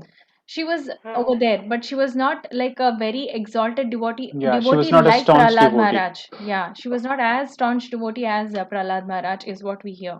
But that's a very good question that you Yes. asked, Mataji. Maybe we can check with her. But there is Yeah, a. because yeah. Sorry, go ahead, Mataji. Because like in our family from the first only, they used to tell us stories and all, na. So like my mother told, I asked her in this age also, when the in lockdown Ramayana and Mahabharata was running on DD. So that time I asked again that how come that like if Abhimanyu could have listened and he can have survived, like he can survive. So my mother told he was a very very strong personality. Like if he is alive, then Krishna has to die. Like they both cannot stay together on earth. So he was very strong. So because of that, because God has many work still after the youth also. So that's why Abhimanyu has to die and Krishna has to survive, because they can't. Like he was very strong that he is able to kill even Krishna also. So Who? that answer she has Abhimanyu. given No, me. there is a difference reference No, pastime about actually, it. what happens is that in case of Abhimanyu, Abhimanyu was actually a son of Chandradev, and Chandradev. everybody had to be everybody had to come down during the pastimes. During Krishna's pastimes, all of them want to contribute. All the Yes. devas want to contribute for. He gets all his entire entourage whenever he comes down for doing his leelas. Now, because Krishna has come, even Chandradev wanted to be there, and Chandradev's son was just like how we had Vayuputra and everybody were there. Even Yes. Chandra's son was supposed to be here, but when Chandra's son was asked, it was like they didn't want to send his son for a very long time. Though, so they told, "I want my child to be going not for a very long time. I will miss him a lot." So that's why he had Okay. short life, and Okay. that's why he went back immediately after finishing his pastime. And of course he is a great devotee of the Lord, and if you see his son, who is Parikshit Maharaj, is the Yeah. cause Yeah. of all Srimad Bhagavatam. Yeah. Yeah. Because of him only we are listening Srimad Bhagavatam now. Relishing Srimad Bhagavatam. Yeah. Okay. Thank you. Hare Hare Krishna. Krishna. Thank you, Hare Hare Krishna. Krishna. Mataji. Hare Is this Anish? Yes. Is that Anish? Yeah. Yes. Joshi. Anish Hare Prabhu. Krishna, Prabhuji, Mataji. Hare Krishna. I have two doubts. Sure, Prabhu. One is that when Lord Krishna kills any demons, will he get mukti from it, from the material world? Yes, that's the best part of Lord Krishna. When he kills anybody, they get liberated as well. But in this Okay, and particular scenario, I think this was the second. There were three avatars, right? Hiranyakashipu and Hiranyaksha. We had Ravan Ravana and Kumbhakarna. yes, and also The we last had the one, last one Shishupal as and Shishupal and Dantavakra. Dantavakra. So these were the curses, or the so-called, which they were cursed by the four Kumaras. So in this was the first time where he was getting But we should not consider in that these way. three incarnations to be like a proper demons, because these were actually devotees of Krishna, Yeah, and they were Dwarapalakas in Dwarpalakas. the spiritual abode. They were Dwarpalakas of one of the doors of Vaikuntha. So we have to think that these are like mercy of Lord, where He's trying to Jay teach and the lesson to Vijay, is it Jay and Vijay? Yes. Yes, Prabhu, you're right. And the second question was that in which ocean was the earth submerged when the Vara avatar was taken? It was in Satya Yuga. But in which ocean means because actually in which ocean or in which planet was that ocean? Okay, We where did have, he hide Mother Earth, right? we don't know, Prabhu. Maybe we can reference Yeah, that I and can we can give reference you it an and come back answer. to you. Check for the scriptural reference. We'll check for the scriptural reference. Yeah, I'll get the shloka. I'll try to find the shloka, Prabhu. Yeah, because Bharatakhanda is being referred as a Mount Sumeru is the southernmost or the southern part of it.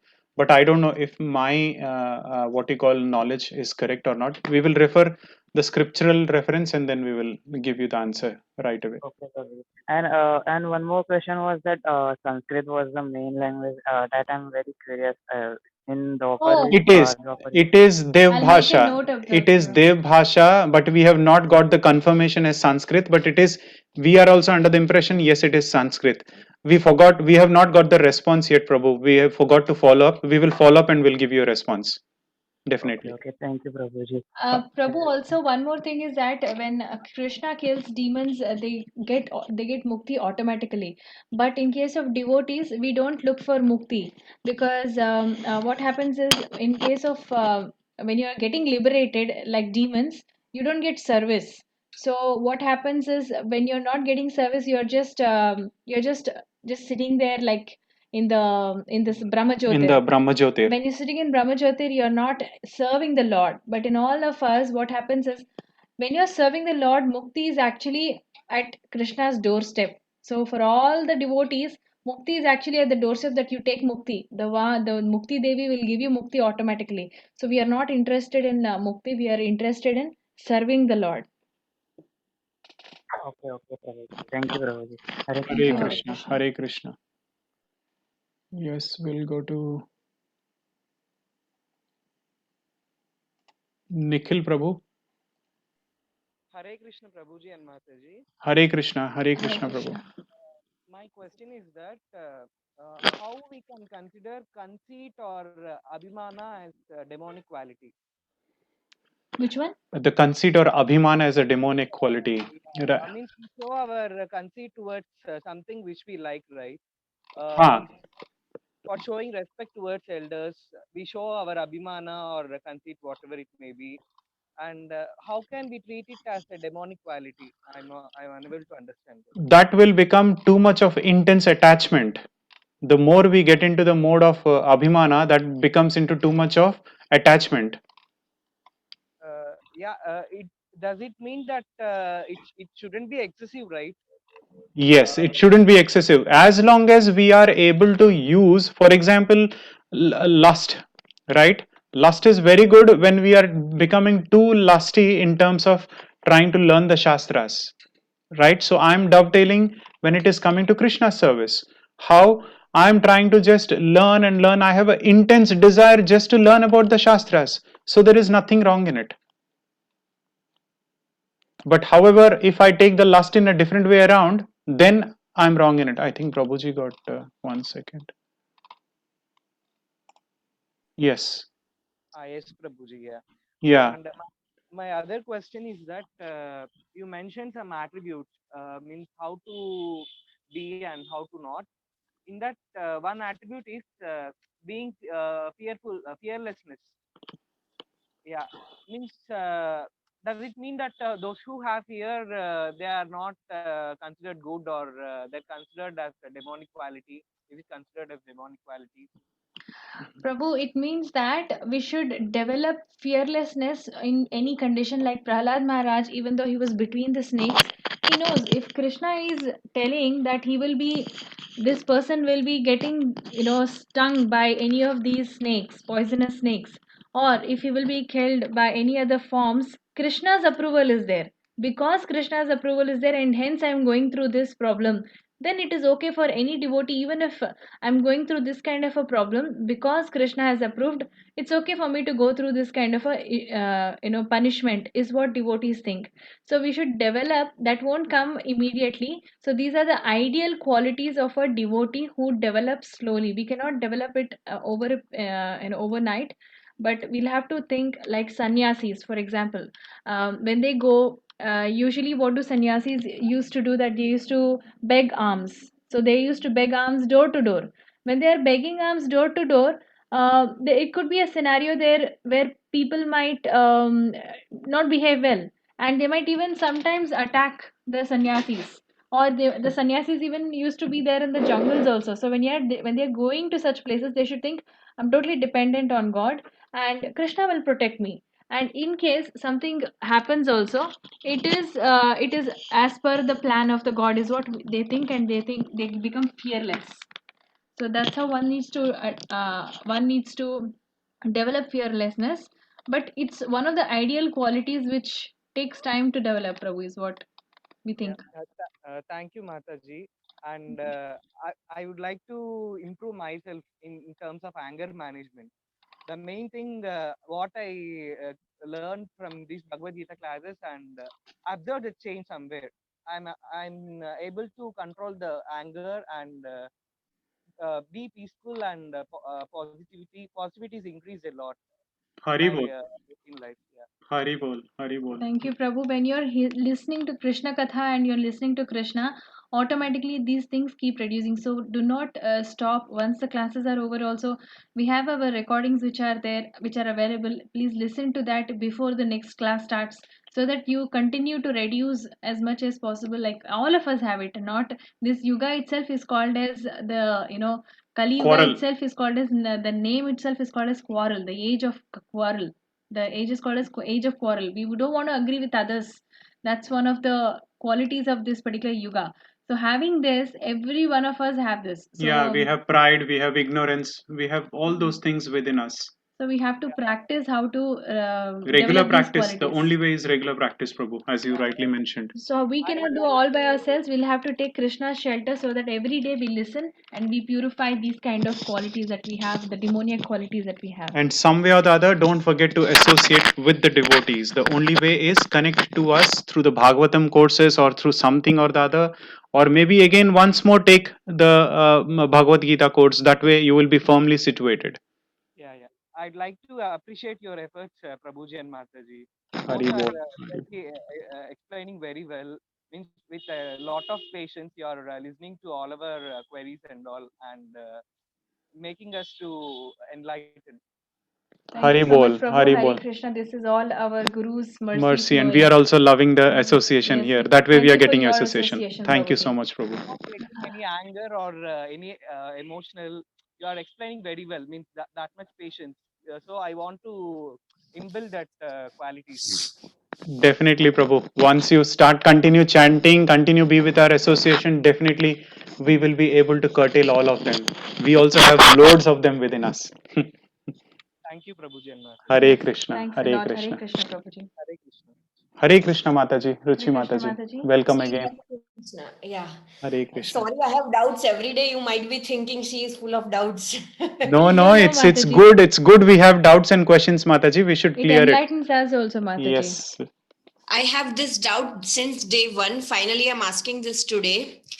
It is said that in different yugas, there is different way of connecting with God or being a proper devotee. Like in Satyug, it was through meditation. If I'm not wrong, I could be wrong. Or in Dwapar correct. Yug, it was Correct. in meditation. Correct. Dwapar Yug, it was through prayer or something. Temple worship. Temple. Then in Treta Yug, it was It's yagna. Yeah, elaborative sacrifices. Yeah. Yeah, and in Kali Yuga, it is through mantra chanting and association. I have this doubt that I have been doing meditation. I have been following meditation gurus. So that's what I want to say. That they say through meditation. Meditation is one of the purest way of connecting with the God. You can clear off your karmas, you can clear off your negativity, you can be well situated, you can connect with the God through meditation. So how come in Kali Yuga only chanting is given significance and meditation, according to what we have been taught, meditation is not given significance? Okay. So in the you want to yeah. answer? Yeah. In the Yes, sixth Mataji. chapter we learned. Yeah. Go Yes. ahead. Go ahead. Yes, Mataji. In the meditation is very effective, but in the Kali Yuga, what happens is we don't have so much time to meditate.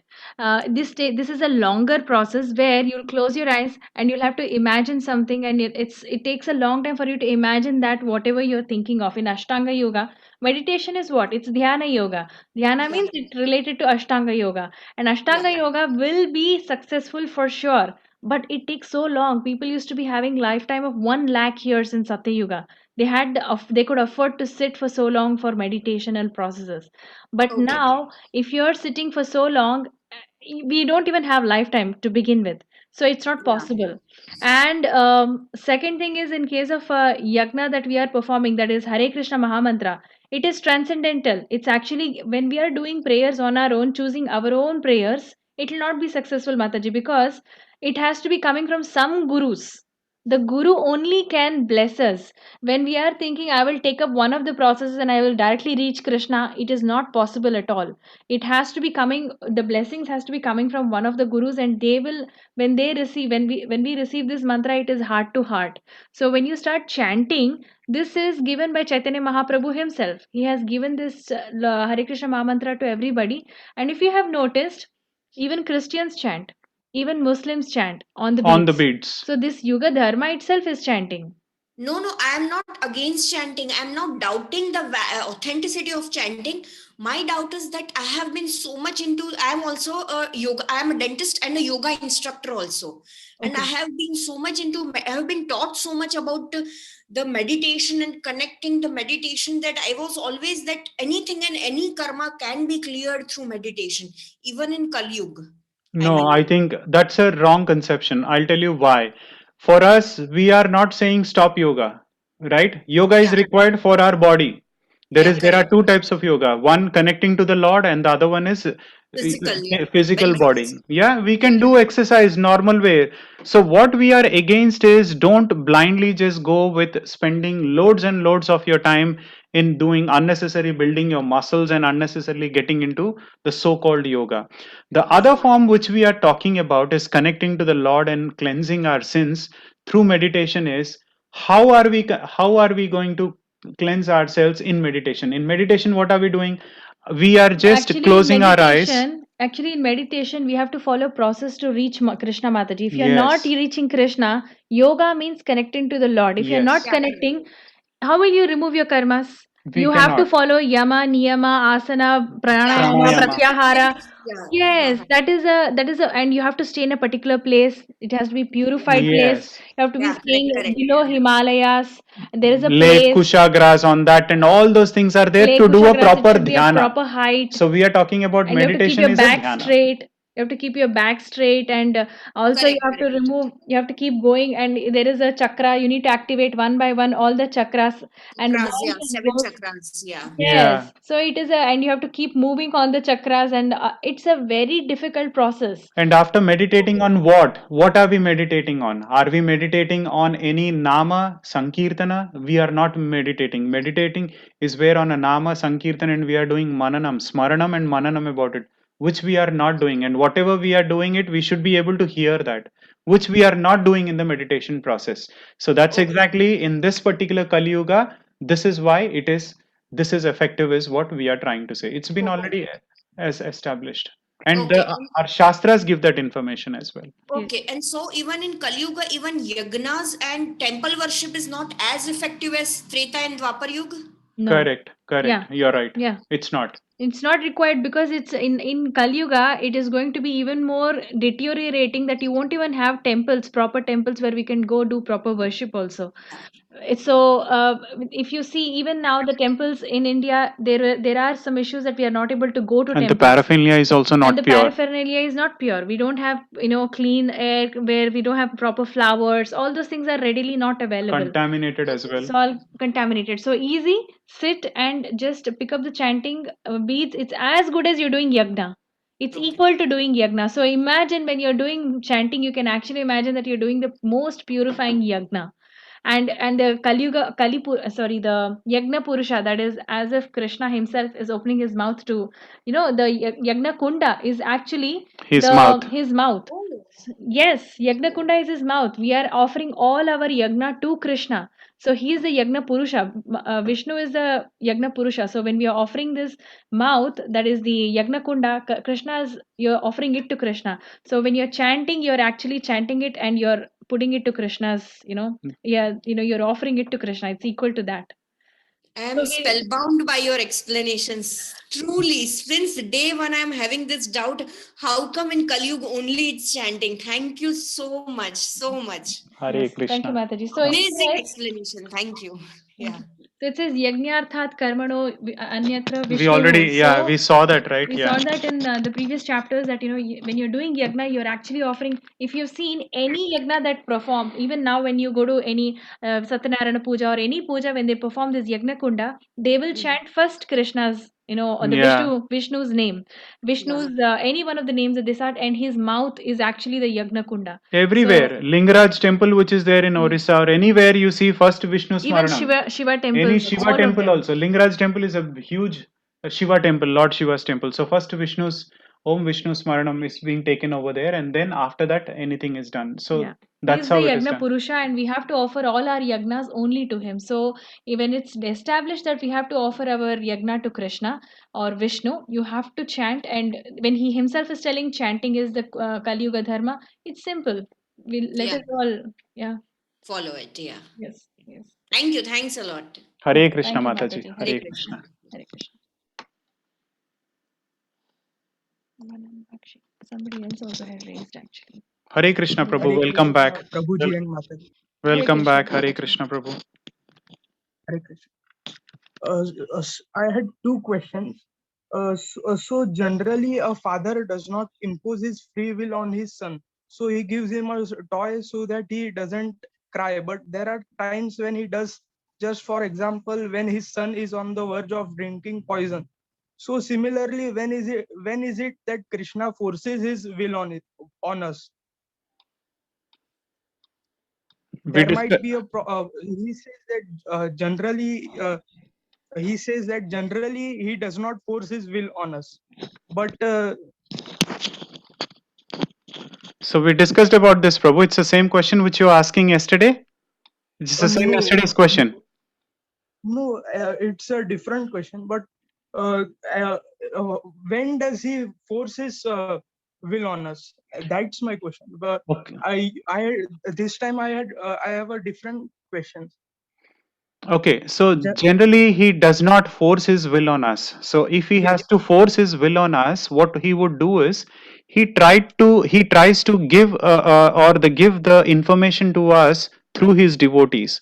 For example, now as you rightly mentioned, let's say I'm that particular person who is at that stage because of my distress mode or because of that anxiety or whatever, because of the mental disturbance, I'm trying to take poison right now. So what would happen? There will be circumstances or there are instances or clues that the Lord tries to give to me through how, through maybe we saw those three things, right? Adhyatmaka, right? All those kleshas which are there. So he will try to give the instruction to me. Now if I still don't want to listen, then it is where I am imposing my free will and doing it.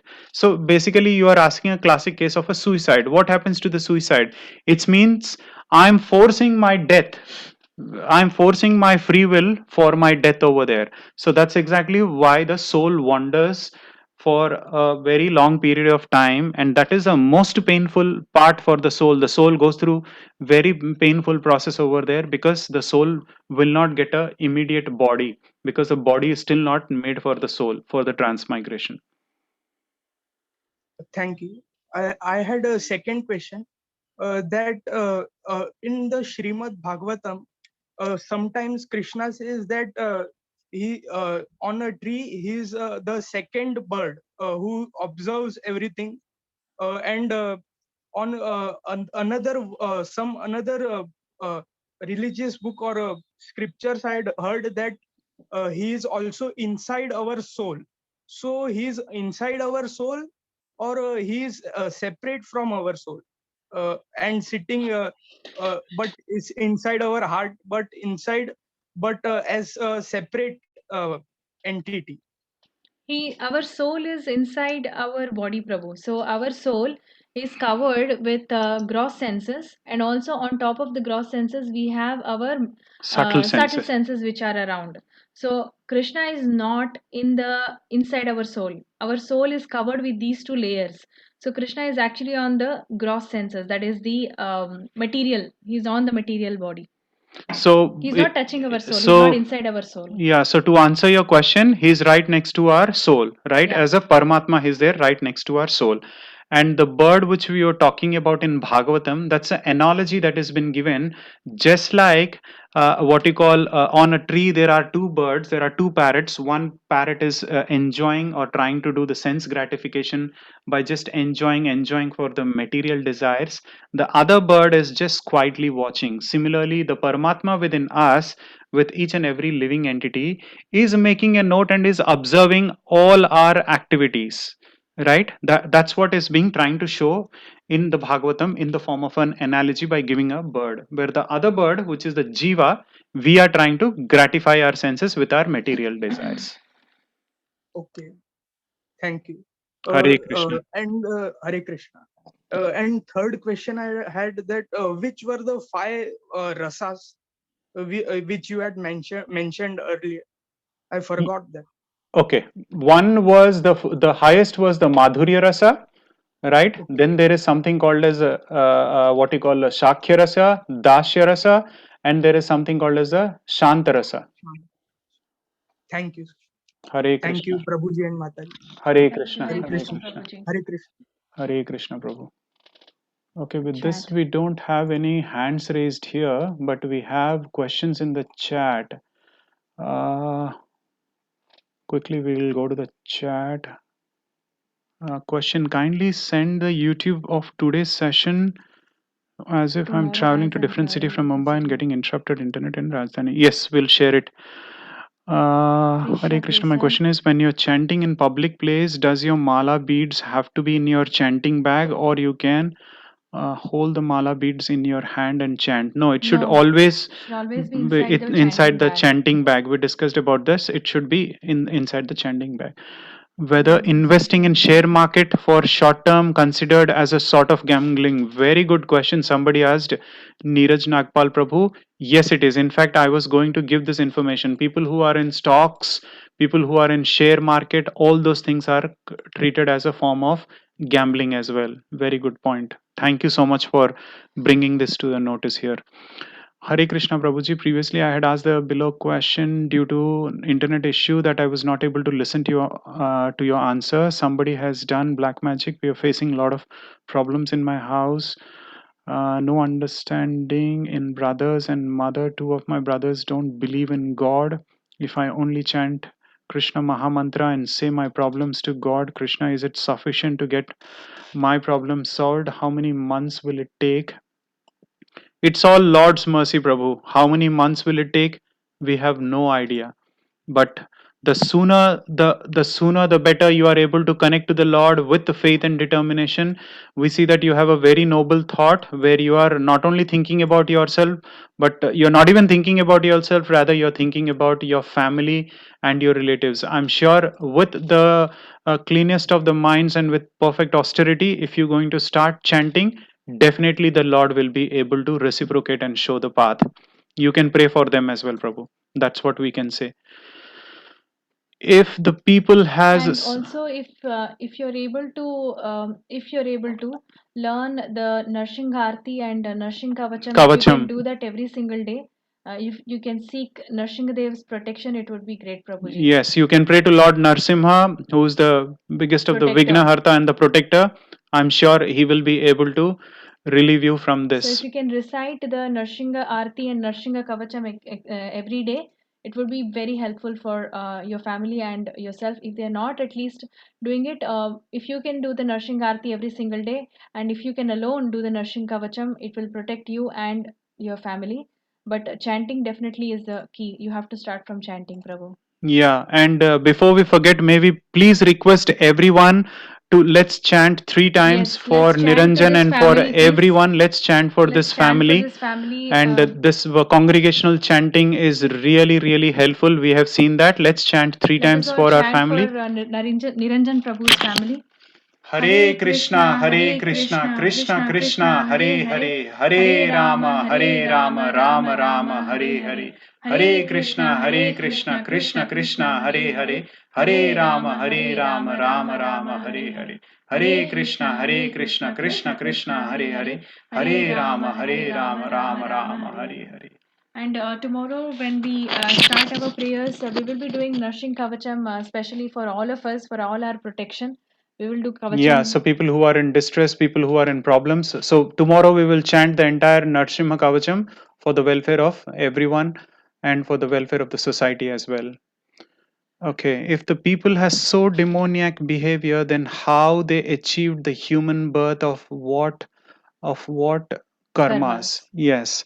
So how that's this is also a very good question. So basically what we are trying to say is we have got our human life, but these demoniac qualities are there within us as traces. For example, I'm sure you will agree, Prabhu, that we are at times, many a times we are very lusty in terms of we have a very, when I'm talking about lusty, it's not about the sex desire part. That's a secondary part of it. Material Right? I'm attachments. talking about material attachments where we have a very intense desire of achieving something, right? No matter what we would want to achieve, be it a job, be it a property, be it anything as such, be it a minutest of the thing. That is how we achieve ignorance, right? At times we see that it is right there, we know that we are not supposed to do an act, but still we go ahead and do it. Why? Because we are illusioned, right? Those traces are there within us, and that is what the Lord is trying to say: curb them, cut them with the weapon of detachment, and just try to cut them no matter what by getting into the act of devotional service. Voice is getting distorted in between. I hope it was fine.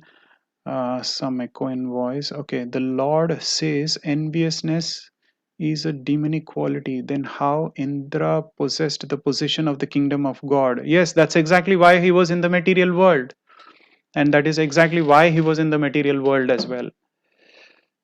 Kabir मन निर्मल भया जैसे गंगा नीर पीछे पीछे Hari मरी Firen. कहत Kabir Hari Kahat बोल Kabir. Hari बोल Hare Krishna Kishore Prabhuji. Prabhu should come online and tell his dohe so that we can also understand, because we are just reading it away. Maybe there is a We are lot of missing out the meaning essence that. as well. Okay. Yes.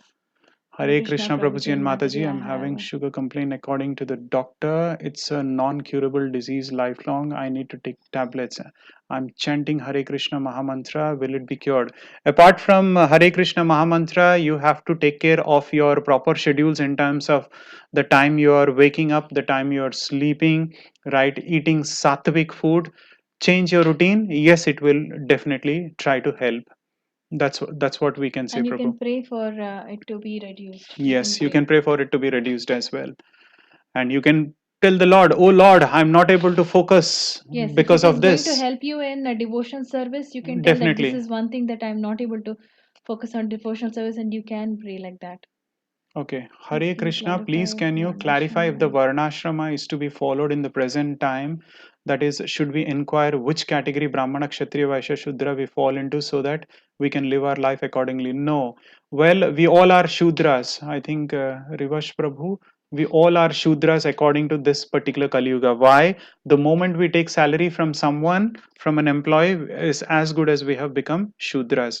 So, the only way to come out of this particular thing is chanting and taking to bhakti. This is a good point that When Subhadra Prabhuji ji, clarified.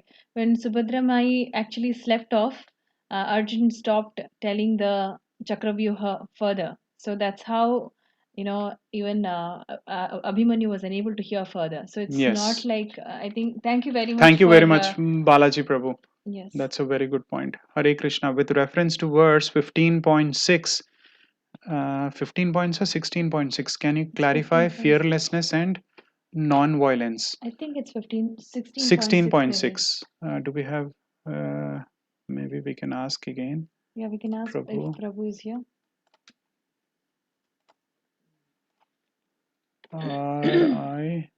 Yes, we have. Rivash Prabhu, Hare Krishna Prabhu, are you referring about 15.6 or today's 16.6 fearlessness which we discussed, Prabhu?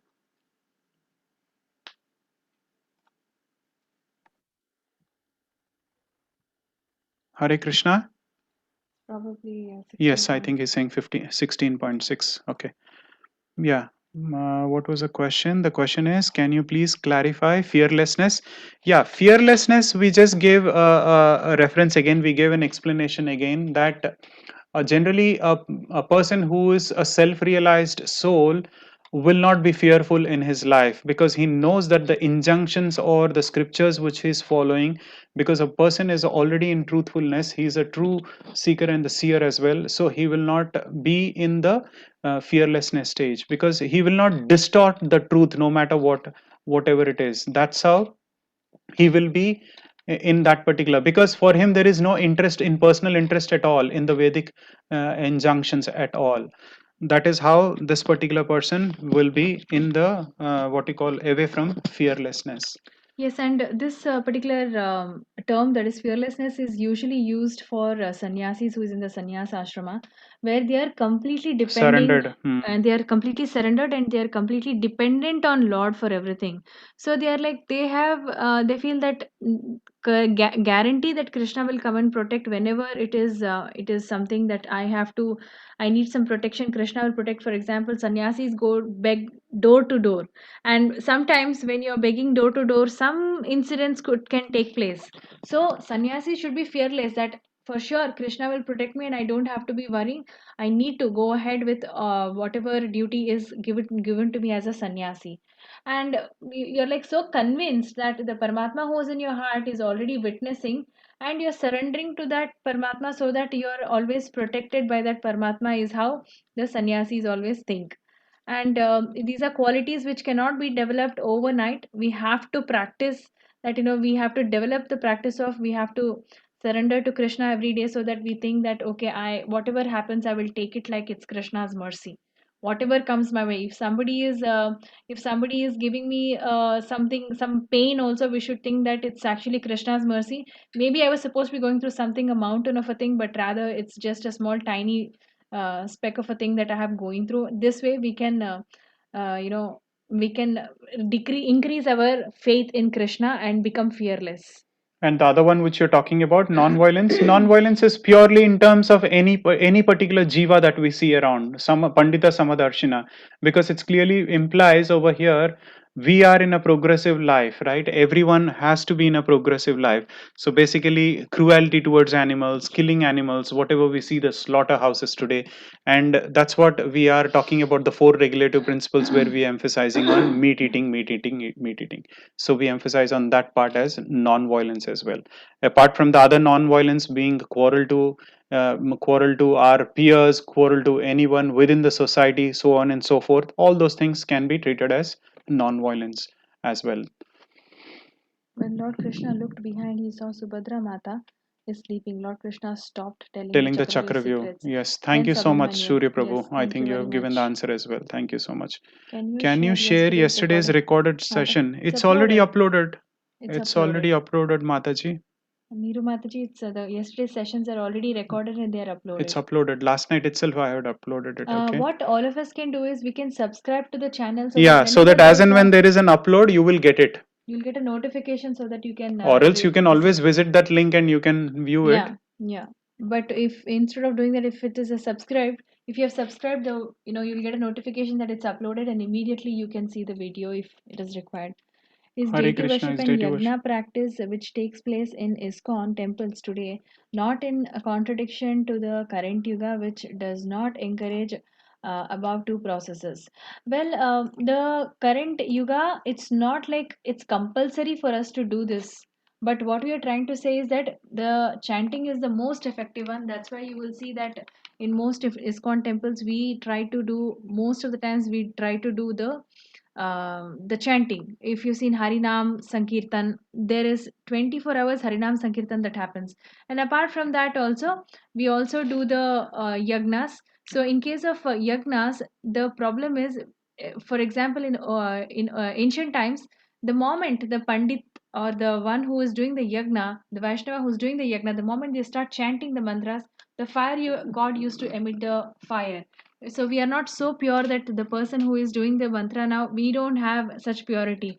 We have a lot of sins, and also the ingredients are not pure, so we don't get all of those. But we are making a small contribution on the yagna in the temples also nowadays, but however it's not effective. And imagine that in the ancient times the king used to perform the yagna. So we all cannot, now we're all nuclear families, like at least king used to perform and all of them used to follow the king. But now we're not following anybody, we don't have such leaders now. So we can't do individual yagnas. It takes a lot of ingredients, and everybody has to be auspiciously thinking that we all want this yagna to come across and it has to be fulfilled. But that doesn't happen. But at least in ISKCON they're trying in a small way. But of course the chanting is the most effective one, and hence even ISKCON 24-hour chanting also takes place, like And the Harinam most, Sankirtan. yes, and it's a very good question. Who's that? Ravish Prabhu, which you have asked. Yes, the most important aspect that we need to understand is deity worship is a part of the Navavidha Bhakti, right? Then we might say, okay, I understand that aspect, which is deity worship is one aspect of it. Then how come we are still doing yajna practice, right? Yajna practice in this particular Kali Yuga, it's not recommended. Then why is ISKCON still following? It's not recommended because the karma kandi activities or we karmis are doing for our material benefits. But if you see, ISKCON is not doing for ISKCON's material benefits, rather ISKCON is doing for the entire welfare of the society. That is exactly, and we are doing for the pleasure of the lordships. Otherwise there is no other prime reason behind doing yajnas. We are doing for the pleasure of the Lord. Now as long as, if you would want to do yajnas at home through a proper devotee, and if you feel that yes, there are brahmanas who are there who will be able to do it just for the pleasure of the Lord, please do it, no problem. But if you are doing it for a material desire, then that is not the yajna, is what we are doing. But deity worship is a Navavidha Bhakti, which we have seen in the 9 process of devotional service. Deity worship is one of them. Hope we were able to answer that question. Let me go to the last part. Why do we need to keep the chanting mala in the chanting bag? Why do we need to keep the chanting mala in the chanting bag? We do keep the chanting mala in the chanting bag so that others do not. Yeah, we should not be showing our mala when we are chanting, and it's instructed by our gurus that we should keep the mala, not to show the mala outside, and hence we keep it inside the bag. Yeah, we do not want others with they basically we do not want others to get into aparad, or we do not want anybody to getting into what you call they getting into certain sins.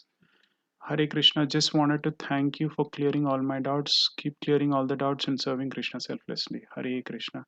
Hare Krishna. Can I get how to pray Lord Narsimha to solve my house problem?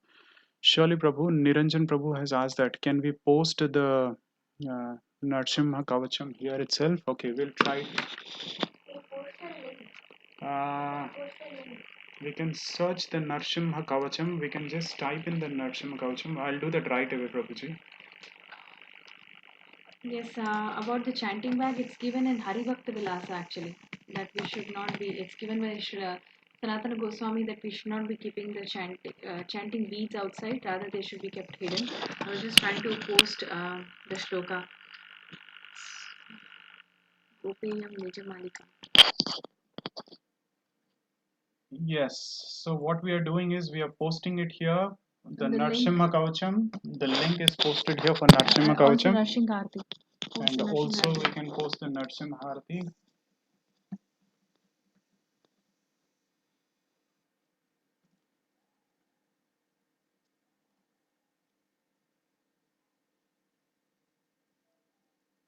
No, no. That's fine. Put that Okay, same, okay. yeah.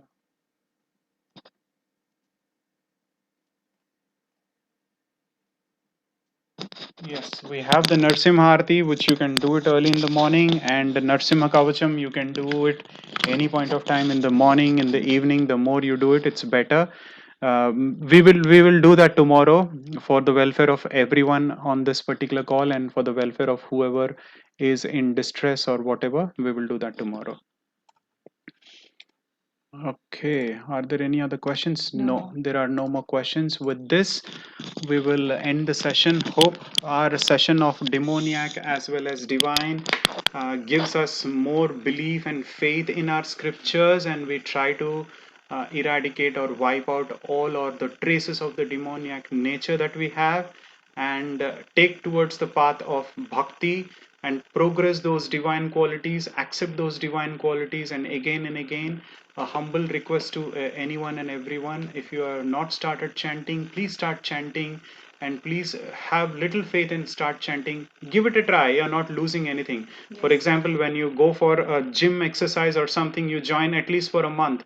Give this a try and see the benefits for yourself, and then you can decide and take a stand for yourself as Yes, well. also it's given in the Shastra that even if you're listening so much about Bhagavad Gita and also Srimad Bhagavatam and all the pastimes of Krishna, and if you have not started to chant, it's not very effective. Krishna says this, that anotpadayate bhakti. So if you have done so many things and then if you are not started to chant, it's not going to become effective. Yeah, today All also your we sins. learned we are as good as a demons after learning the transcendental knowledge. If we are not applying a bit of this transcendental knowledge in our practical approach, then it's as good as we are, demons. And it takes around, if you want to chant, if you want to start with, when you even one single mala, it's only 108 times, which does not take more than 6 minutes. So if we just chant 6 minutes, you just find a quiet place, whichever is your favorite place. It should be, if it is in front of Tulsi Maharani, it's even more effective.